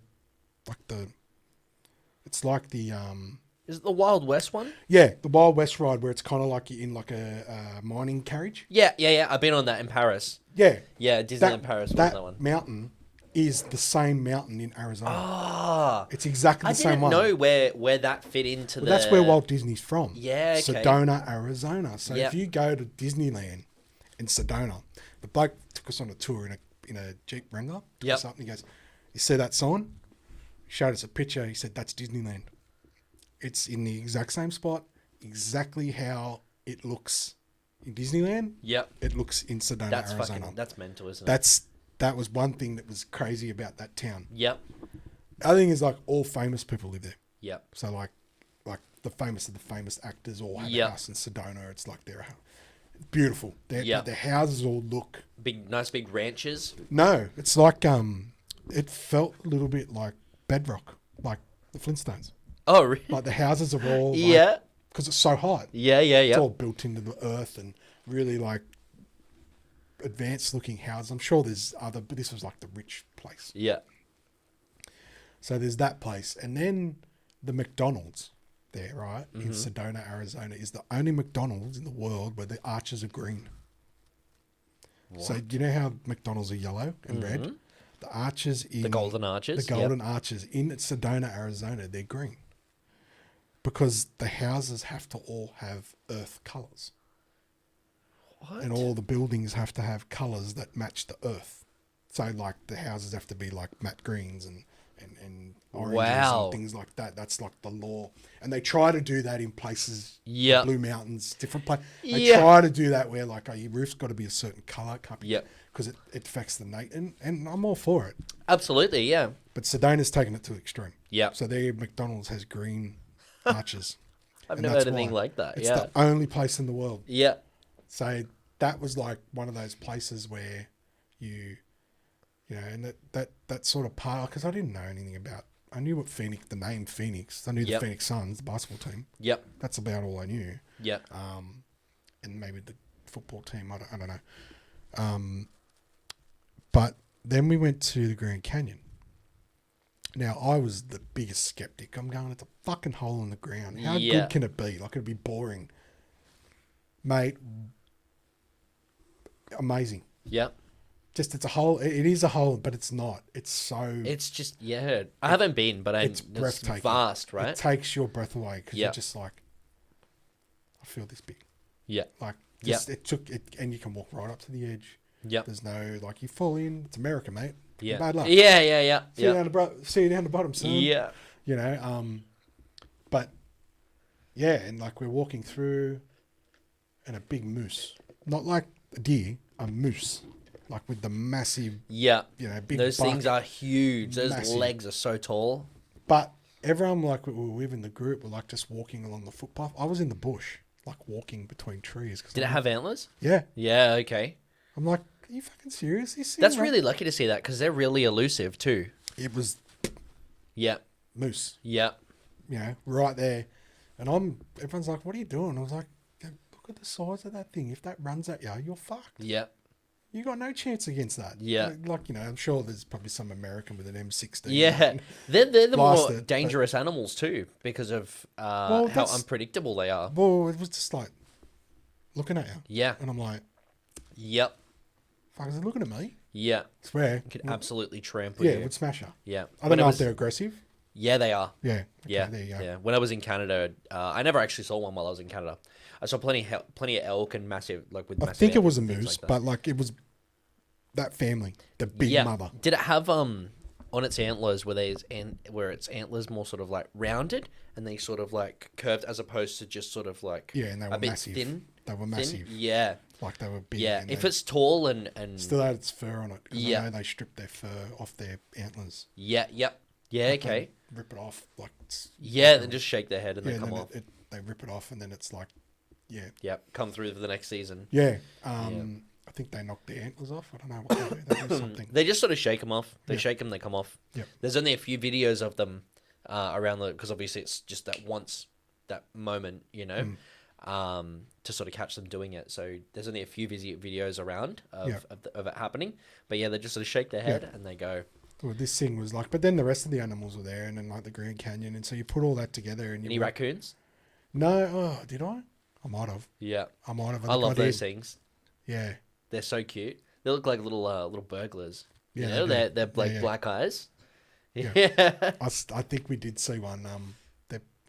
And you put all that together, and even now I'm still talking about it. It was like 12 years ago. Yep. 10 years ago.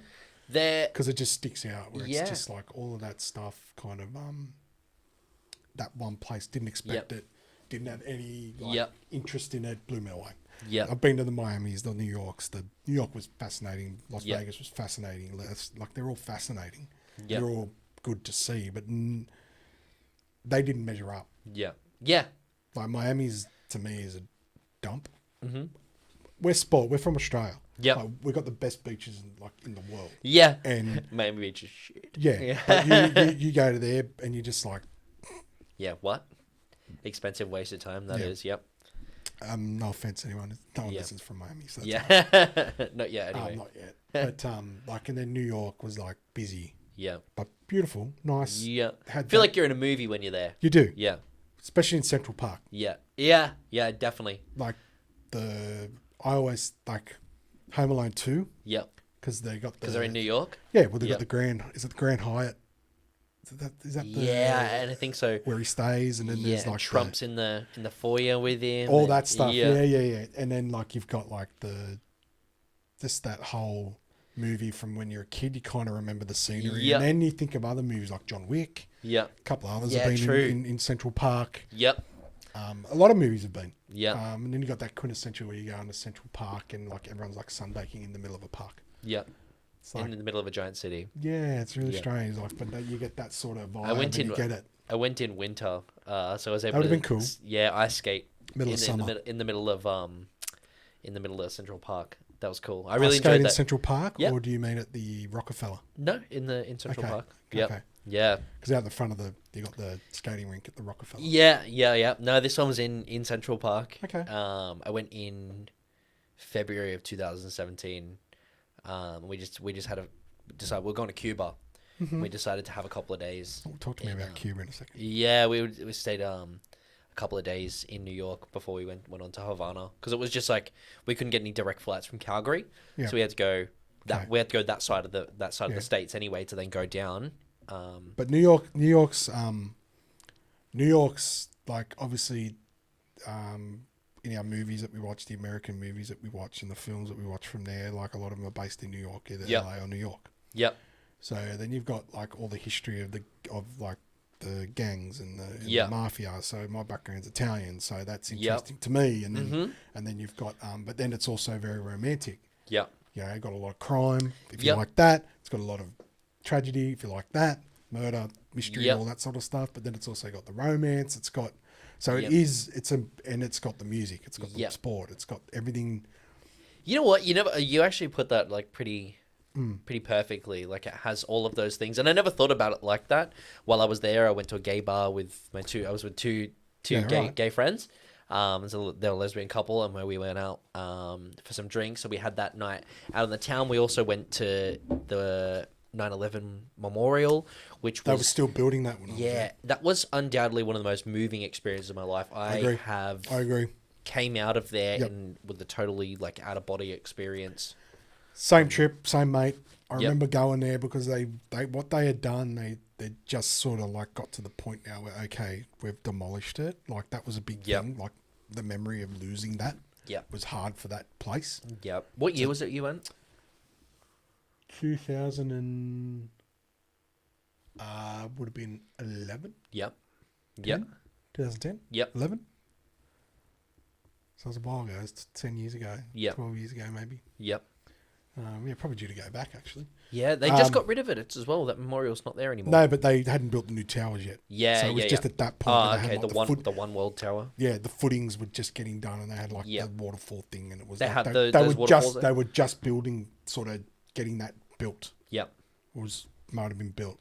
And I remember going there with a mate of mine, and the same thing, like, I remember just thinking, like, holy fuck, that's right where it was, like, right there. Like, and we're standing on the footbridge they built a footbridge so you could stand and look. Yeah. And you see that the videos of the tower coming down, and to think that you're standing right where that. Yeah. That was moving. Unnerving. Well, that's what I mean. It's got the tragedy. Yeah, exactly. That is the tragedy. It's got a story everywhere you look. So romance, tragedy, gangs, violence. Like, it's a bit of everything. Yeah, culture, food, Chinese, Korean. Yeah, it's got a Koreatown, a Chinatown. It's got everything. It's got the old Italy. It's got what's it called? Is it Old Italy? Little Italy. Little Italy. Yeah. And you got all the different meat markets and all that sort of stuff. So I remember doing that in one day. We sort of walked around, and I had a real good. At the time, it really interested me. I think at the time, the song out was the Alicia Keys one with Jay-Z. Oh, yeah? Concrete Jungle. Empire State of Mind. That just come out. Yeah. So that was like the song, and I remember like it was. So whenever you listen to that now, it always reminds me. But it was played everywhere. Yeah. Concrete Jungle where dreams, and then it's got and then Jay-Z. Sorry, not Jay-Z. Yeah, Jay-Z. You can say Jay-Z. Jay-Z. Sorry. We'd be so weird saying Jay-Z. Yeah, it is. But anyway, people that get that joke. Yeah. And he's like, right next, and he does the Tribeca right next to, and he does all the different places. And it's like, that's what you do. You go through, you got Soho, you got Chelsea, you've got, the meatpacking district, you've got, they've got the, keep forgetting the Italian name, but you know what I'm talking about. Yeah. So we did all that, and then like you go to Chinatown, the gutters are different. Yeah. To other Chinatowns, it's more like China. It's more like Asia. Yep. So it was it was quite good. And you got the business, Brooklyn, blah blah blah blah. Yeah. Like we did that whole lap, and like we had no idea where we were going. Yeah. And then that was like our last stop. So then we had like one night to go, and then we went to this guy. Cab driver, because cabs. Yeah. It's mad. For Uber, I don't know what Uber's like. What Uber's done there now. Yeah. And he pulls up. Take us somewhere. We want to go like to an underground nightclub. He just took us to one. Yeah. That's it. Go in there. Have fun. So there was, and then and then that night, I met like some really heavy Italian dude. Like full on. Yeah. Like Italian American. Yeah. Hey, capiche? Yeah, exactly. Like, but he was a big guy. Yeah. And he was talking like, and it was New York just, Italians are. And like for the first 2 minutes, I'm talking to this guy. I'm going, don't smile. And laugh. It's like Fat Tony. From The Simpsons. Yeah. Or any of those Paulie from The Sopranos. Hey, Pazaz. Yeah. And I'm just going. Yeah. Don't laugh, because he's probably in the mafia and he's going to fucking gun you. Yeah. Down, and I'm just like, oh yeah. But then after a while, they all sound like that. So but it was funny, eh? It almost like seems a bit fake. I was in a cannabis cafe in LA. Okay. So my friend and I. So this would have been recently. Pretty recently. This was in 2019. Okay. So in the same trip, so I ended up flying from Sydney to LA, LA to Toronto. Spent like a couple of weeks in Toronto and Montreal. And then flew down to Guatemala City, and I was in Guatemala for like 7 weeks, and then on to Peru, and then back home. And then you went to Cuba, the same trip? No, not same trip. Okay. A few years before that, about 2 years before that. But yeah, I was in LA in this, and obviously there's a huge black population in LA, and I was sitting in this cafe with my friend, and we were smoking a joint, and she gave me this sativa, and I was ripped. I was sitting there, I was so high, I could barely form a sentence. And this lady came and sat next to us, and you had to buy the cannabis that was in the cafe. You couldn't bring your own. And this lady, like, whipped out her own vape pen. She's like, I don't smoke any of that fucking shit. And she just had, like, this almost, like, comical accent, and the way she spoke was hilarious. And I'm just sitting there just absolutely... like cooked. My eyes must have been glowing, and it almost didn't seem real. Like I was almost like a completely like sort of out of body experience. Yeah. Just sort of seeing this from above. My friend and I were like dead. After that, we went to In-N-Out Burger and sat in the gutter and ate In-N-Out Burger. Harold Kumar. Yeah. White Castle. I haven't been to White Castle yet, actually. like one currently day. just getting the munchies and sitting outside. Yeah. Yeah, we've all been there. Yeah. But yeah, no. So then you went to Cuba. What were you in Cuba for? I don't.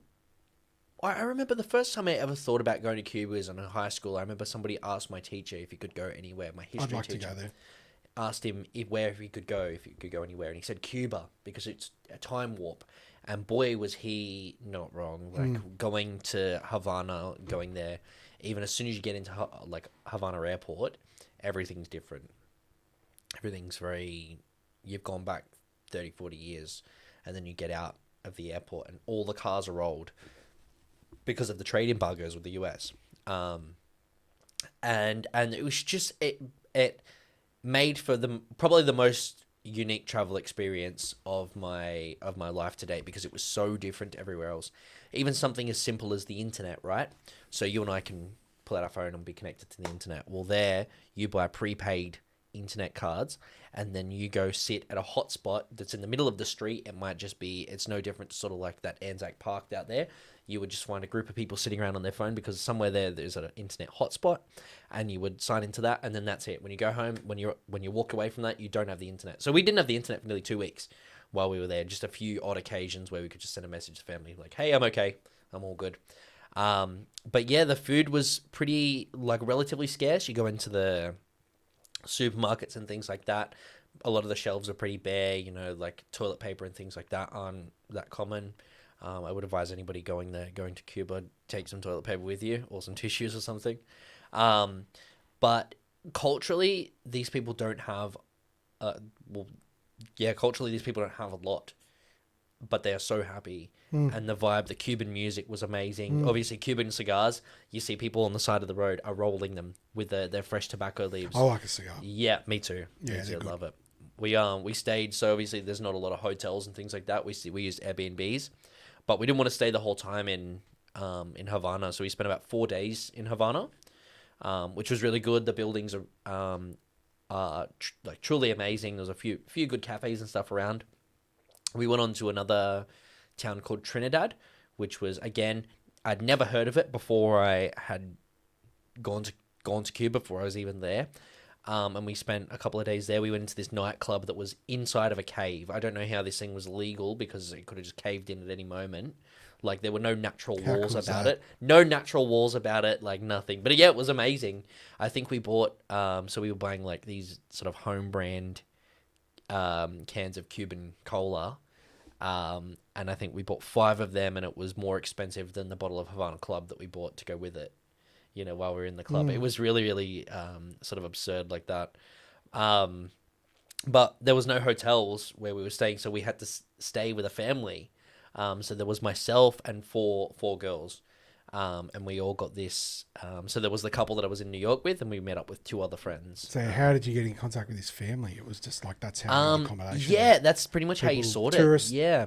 We ended up having to, so we went to a bus station in Havana to get a bus to Trinidad. And they said, sorry, no more buses. Like, we don't have any available. And we would, at the front, figuring out, this guy came up to us and said, "Hey, I can take you." And we were like, what the hell? Who is this guy? And anyway, we ended up trusting him, and he took us to Trinidad. It was all good. It was a pretty smooth ride. There was no seatbelts in the car, but whatever. And we got there, and when we got there, we said to the driver, and so my Spanish wasn't even, it was almost non-existent at that point. From now, it would be much easier for me to navigate my way around there. But he ended up helping us find a guy that had a room in his house with enough beds for all of us. So we stayed with him. This guy that we stayed with, I think he was sexist because he didn't have any time for the girls, but he was more than happy to like try and communicate with me in Spanish and then English. Okay. Yeah. Okay. And he brought this whole load of cigars, and he just dumped them down on the table one night, and he told us that his family had a tobacco plantation and they rolled their own cigars, and he gave us a couple each, and we smoked this like fresh as cigar. And it was still one of the best like cigar, massive tobacco head rush, and but yeah, it was just fantastic. Well, on that tobacco stuff, like, because that's why over here cigars are really expensive. Like our cigarettes here, Crazy. For one, like it's ridiculous. But what that different here, because we're so far away, we don't really have that effect. But the amount of like hands that cigar will go through To get here? To get here, or to get to the United States, like if it's from one plant, the rollers, the plants, Yep. shit tobacco, Yep. chew tobacco, like that whole industry. Yes, it's bad. Apparently, it is. Everyone knows it is. I don't mind smoking things every now and then, vapes, cigarettes and cigars. Like I don't mind. I like smoking stuff. Yep. Or weed or whatever that is. Yep. I've got an El Gilly too. You know the the hooker. The big. I got one of them. I too. had a lot of that while I was in Jordan, and I fell I in just love set with it one there. up on my balcony at home. Yeah. Like just some days. Yeah, just get Playing, the pop. playing PlayStation. I've got that. Yes. I like that's nothing. That's just like molasses. Yeah. That's sugar. Yeah. That's what you're smoking. That's why it's so smooth and. Yeah, I was gonna say it doesn't have any burn to it. Like I don't nothing. know how it works. It's just a thing flavor. Yeah. Thing. Yeah. Just something. That You seen there's a new bar as well? Where? In Thornton.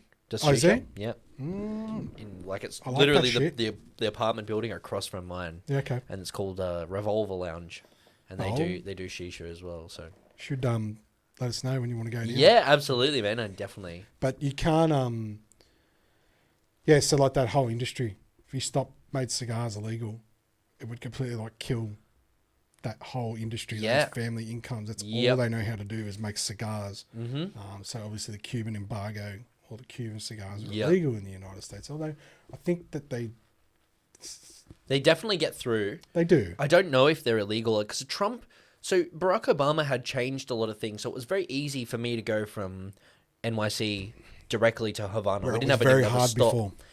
Extremely hard, and then Trump came in and fucked it all up again. Did he? Yeah, I remember he made it really hard for the Americans not long after we had been there. Yeah. Okay. I mean, we were all Australian, so we didn't have to. It was nothing really. You're not American. Yeah, You don't exactly. have that travel problem. There was we did have to go to like a separate check-in room though. So where you go to your normal check-in gates when you drop your bags off, we got taken to a completely separate room that was completely away from everything. That must have been So scary. not really. I mean, we're all together. We all sort of knew, sort okay. of knew what was happening, but we had to fill in these visas and pay for the visas and Cash visas. and yeah, and then obviously like do all of that. Yeah, okay. All of that jazz, but yeah, it was kept completely away from all the others, Yeah. Right. which was interesting. I don't know why that was the case. Okay. But no, it's just got to be because of the traveling stuff. But when I was in America, in Miami, Yeah, a lot of Cubans there too. yeah, no, Cuban populations. Yeah. And it's funny, like we went to this cigar bar, like it was a known cigar bar. It was right on South Beach, Yep. right near like one of the nightclubs there. That's like a famous nightclub. That's Yep. right on the beach there. So we were in South Beach. Yeah. And we went to this thing. It's like this old Cuban-looking building, white pylons. Like, do you know the big ferns and Yeah, really tropical sort of Yep. Cuban-style home? That really Quintessential Miami home, like that Yep. sort of look. It was like a thing. I love that. Yeah, and we went inside and we went upstairs, and we knew it was a bar. And the guy behind the bar, this is how weird it was. So we're Australian. We walk into the bar. We walk up the stairs. The barman is South African. So we're in Miami, Aussies, South Yep. African barman. How's it going, my boots? Like he's full, like South African, like how's it, my boy? Like full Yeah. on. Did all the accent because he was from there. And me and the mates, and we're just going, oh, how you going? He's like, Australia. Like, he Yeah. was really good. Like he knew who Yep. we were straight away. Like he had no problems with us. And he's like, we said, like, we'd like to get a drink. Yep, whatever you want. And we'd also like some cigars. And he just goes, like, did the whole, like, like the wink, wink, nudge, nudge kind of thing. Like, Yeah. Yeah. we've got these cigars over here in this cabinet. Yeah. But I'm thinking that you guys don't want these type of cigars, do you? No, we want, and I'm the one going, yeah, Cubans. Yeah. He's like, okay. Yeah, you're from Australia, so you're cool. Yeah. Like, he's not going to dob us in. And Yeah. Anyway, so we go to, so he takes us to the balcony upstairs. There's Yep. no one on this beautiful spot. Like you can see downtown Miami, like South Beach, like the beautiful night neon lights and all that sort of stuff. So that was actually, I'd said Miami was not nice, but Yeah. Yeah. Yeah. that was kind of a cool experience. A little bit Yeah. underground. A little Yeah. bit, not wasn't too bad, but we still felt like we were like doing something really naughty. Yeah. And it was fun. It Yep. was a really fun night. And then anyway, this guy comes out, he's only a little dude. Quintessential Mexican guy. Yeah. So we're all thinking straight away, okay, this guy's like the Don. Yeah, yeah. Only little tiny guy. Comes out dressed like So sharp. Dressed like El Chapo in Yeah, El Chapo yeah. show. Like just the belt buckle, like Yeah, like, tucked you know, in tucked shirt. in shirt, the Hawaiian shirt, Yeah. like that sort of look. Chains, rings.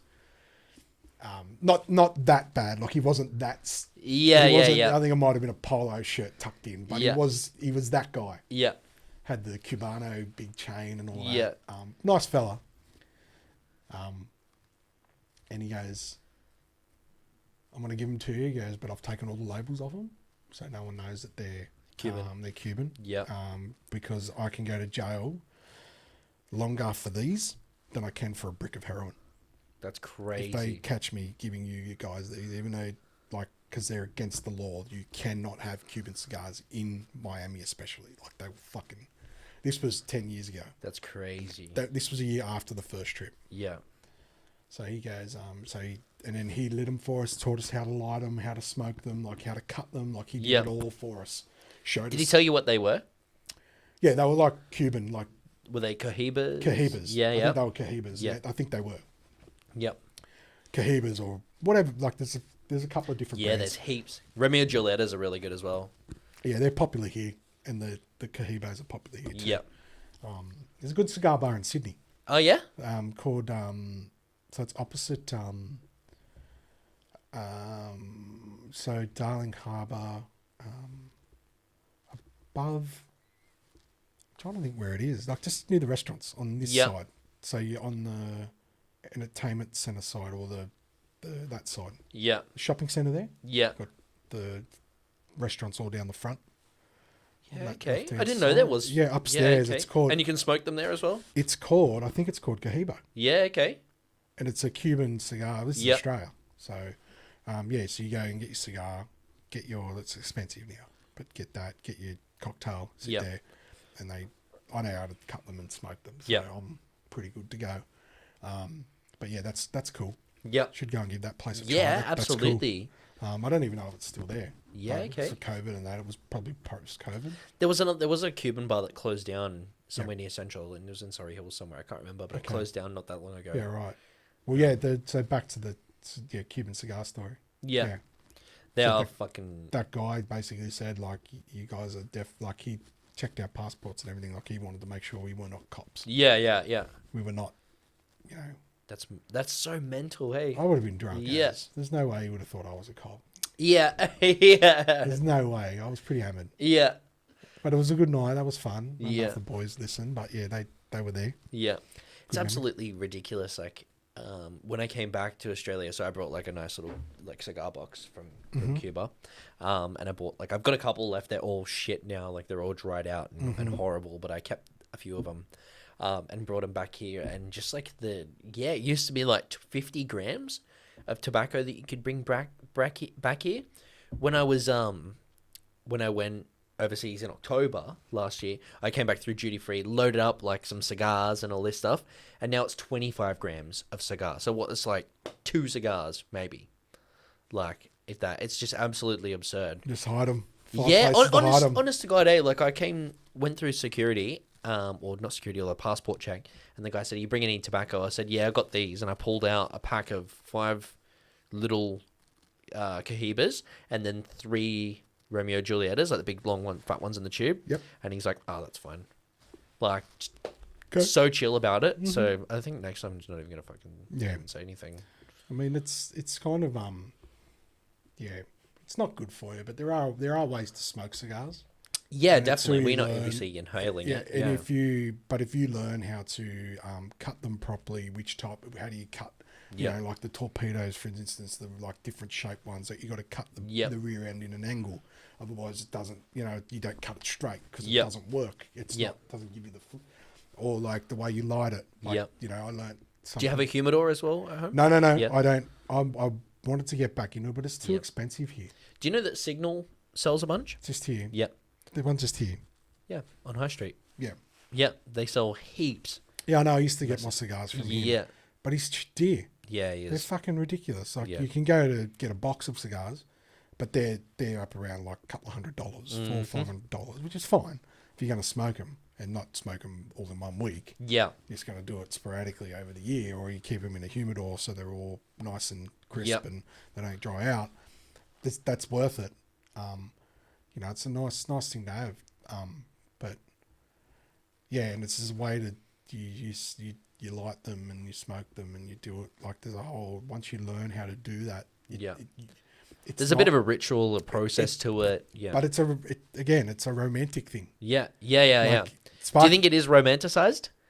Cigar smoking? Yeah. Oh, yeah. Yeah, me too. I think it's good, but I think so. Yeah. I think it's you know, like someone.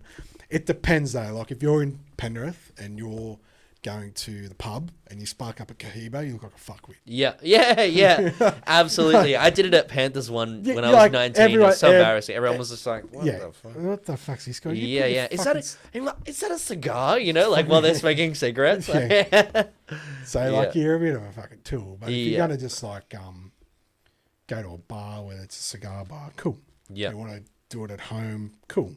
Like it is romantic though. Like I think it's more romantic than lighting up a cigarette. Yep. Like you know, absolutely. Like, even though, like it is. It's definitely like you just spoke about Cuba. Yeah. When you think of Cuba, what the fuck do you think about? Yeah. 50s cars. Yeah. Like hot it up. 50s cars. Yeah. Time warp cigars. Beautiful women. Yeah. That first. Yeah. And music, as you talked about, because it's time warp. It's just like the music, the Cubano music is awesome. Absolutely. You just want to dance. Yep. If you can't dance, it's the music that makes you want to dance. Exactly. We had a lady come sing for us. Well, we were in a restaurant. We were by ourselves. We went there just for some drinks, and this lady came and sang to us. And honestly, it was one of the most beautiful things, like ever. And since hearing that, hearing this lady sing, I have a video of it. I heard the song that she was singing recently. I ended up buying the vinyl for it. It's like by a famous Cuban band. I can't think of their name right now.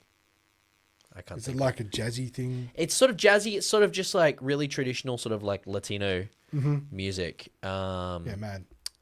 I can't think of what it's called right now. Yeah, man. But the song is called Chan Chan, and it's beautiful, really distinct. Like I love Latin American culture. Is my favorite in the world.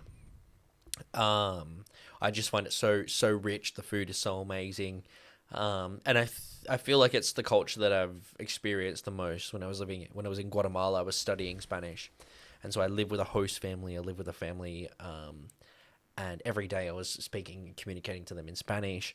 You know, and obviously that is not my native tongue, so I was always consistently like out of my depth, maybe out of my comfort zone a little bit, and just trying to sort of get by. And I just felt like I fell so much in love with that culture by just immersing myself completely in it, and even being uncomfortable in that. Yeah, well, the fire, the passion. That's the Latinos. Yeah. The Italians have got that too. Yeah. Spanish, Italians, Portuguese. Yeah. And Latin. Yeah, all that stuff. Because, you know, obviously that's the lineage of where they've come from. Yeah. But yeah, like Italian music.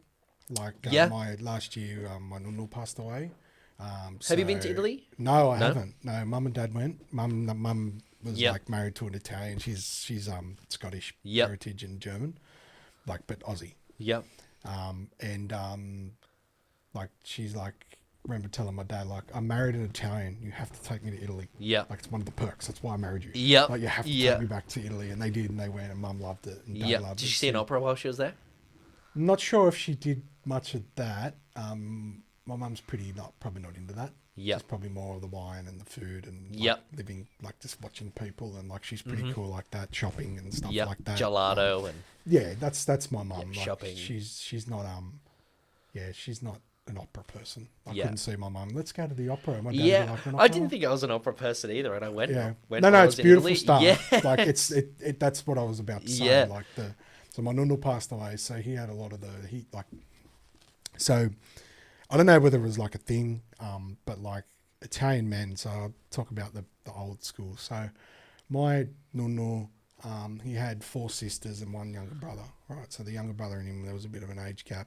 We lost him last year too, So the two brothers we lost. But he had 4 sisters, so they married obviously 4 different families. So the son come over, met the father. This is blah blah blah. I want to take your daughter. Full old school, like that's how you met and greeted people. You know, like you had to be Italian. Yeah. You could not be not Italian. Yeah. Even though, because my uncle, he married an Australian girl, so he was like a bit of a rebel. Yeah. Fuck everyone, like I'll do what I want. Yeah. Which was cool. That's quite a romantic story. Yeah. I might tell you one day. Yeah, and so they all sang. So even the men that married his sisters, I don't know whether that was like you must sing or you can't marry them. I don't know what it was, but they all sang at weddings, at parties, they all sang. I don't know why, but it was just a thing. Yeah. It was just like my nunu up to the day, like any party house, he'd sing. That's Amore, O Sole Mio, like all these old Italian songs that he would sing. And they probably don't even know why they do it as well. It's just so ingrained in them to do it for so many years, you know? Yeah, and there's a wonderful song like called O Sole Mio. So we joke about it, like my cousins and that. Like, what does that translate to? I have no idea. Okay. But it's just a beautiful song. Yeah. Probably like I Love You or something. I don't know. Yeah. Oh, Sole Mio. Like, it's just this really beautiful... but there's heaps of different... But it's like a joke. Like, why don't you get up and sing O Sole Mio? Like, be a dickhead and sing that song. And but that's another one where it's just like this opera singer. Different versions. Like Enrico Caruso sang it. Yeah. Every Italian has sang that song if you can sing and you got that voice of that like opera sort of style. Everyone sings O Sole Mio. It's like part of you'd learn it as a kid. Yeah.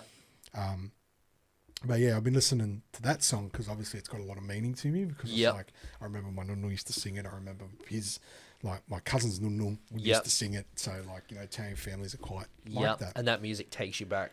It's just a beautiful song. Yeah. And it just immediately reminds me of what my culture is. Yep. And I laugh. Like sometimes I listen to that song and I'm like really getting into it. Like I sing it in the shower or because it's funny. Yeah. But other times it makes me laugh because I could just imagine like one of my cousins standing there going, "You're a fuckwit. Yeah. Why are you singing that song for? Like you think, like you mean it. Like, you know what I mean? Yeah. Like it's kind of like got that, and you don't really know what the words are singing. Don't like know what I mean. Yeah, you're I just think, sort of like, saying it off the sound. Sometimes I make it up. Like, oh, so mio, I ate too much lasagna. Yeah. Like, you know, like just sing. Yeah. And that makes me laugh because it's like, that would be funny. Like, because everyone would sort of laugh if you sang it like that. And But anyway, yeah, just that, you know, a little bit of my family and that, like, you know, like, so that culture of the music, it's very important. Yeah. It's part of everything. Yeah. Music, you know, do you think music's the same now? Do you As think it there's used to songs be? now, like in our culture, where you're like, oh, that really resonates with my... No. I don't think so. No. Not, they don't I think it's hit, the they foreign... don't hit the same way. I think it's the foreign language. Yeah. The foreign... Yeah, I don't... Yeah, that's a tough one because... Like Australian music wouldn't resonate with an Italian the same way. No, Like, I absolutely met this not. Australian guy and he used to play fucking... Yeah. Cold Chisel. Exactly, I was going to say, you know, like, think about how much Cold Chisel would resonate with do you know what I mean? Aussie. It's not that... it's a great band and a great... But it's not Cuban street song. Yeah. It's not an Italian... Maybe that just goes to Australia's sort of lack of history, I guess. You know, obviously a lot of those songs... Yeah, that history comes this way. Yeah. Not the other way. Yeah. Yeah. Yeah, exactly. Maybe you could put it down to that. A lot of those cultures have, you know, thousands of years or hundreds, or even just hundreds of years of that sort of music, like evolving and whatnot. Well, so I guess we'll wrap it up. We've actually gone for 2 hours. Damn. That's not bad. No, that's gone real quick, Yeah, hasn't it? It has. Do you Yeah, I reckon? think we might have to do another one, I another think so. episode. Oh, I think we'll wrap it up there tonight, but this will be part 1. I want to get you back and I want to talk more about food. Yeah. I want to really hone in on some stories and really get some good stuff and maybe even like, you know, obviously talk about like places you've worked and things like, because it's been a great chat. Like I remember we had our coffee meeting and we spoke about, let's talk about, like, we haven't touched on any of it. We've touched on bits and pieces of it, but we haven't gone anywhere near. We could probably do a whole day to be honest. There's another, but there's a lot of personal stuff too that we shared, which was, I really appreciate it because it really made it easier to do this. Yeah. That is the blessing of meeting. Yeah, absolutely. I think I've got my style down pat now. Yep. meet with someone, have a podcast with them away from the podcast studio, Yep. and then then you boom. Yep. Straight into it. Yeah, I think that this was real easy. Yep. So I'll just wrap it up, mate. Thanks for coming. No We'll do it worries. again. Thank you. Thanks, mate.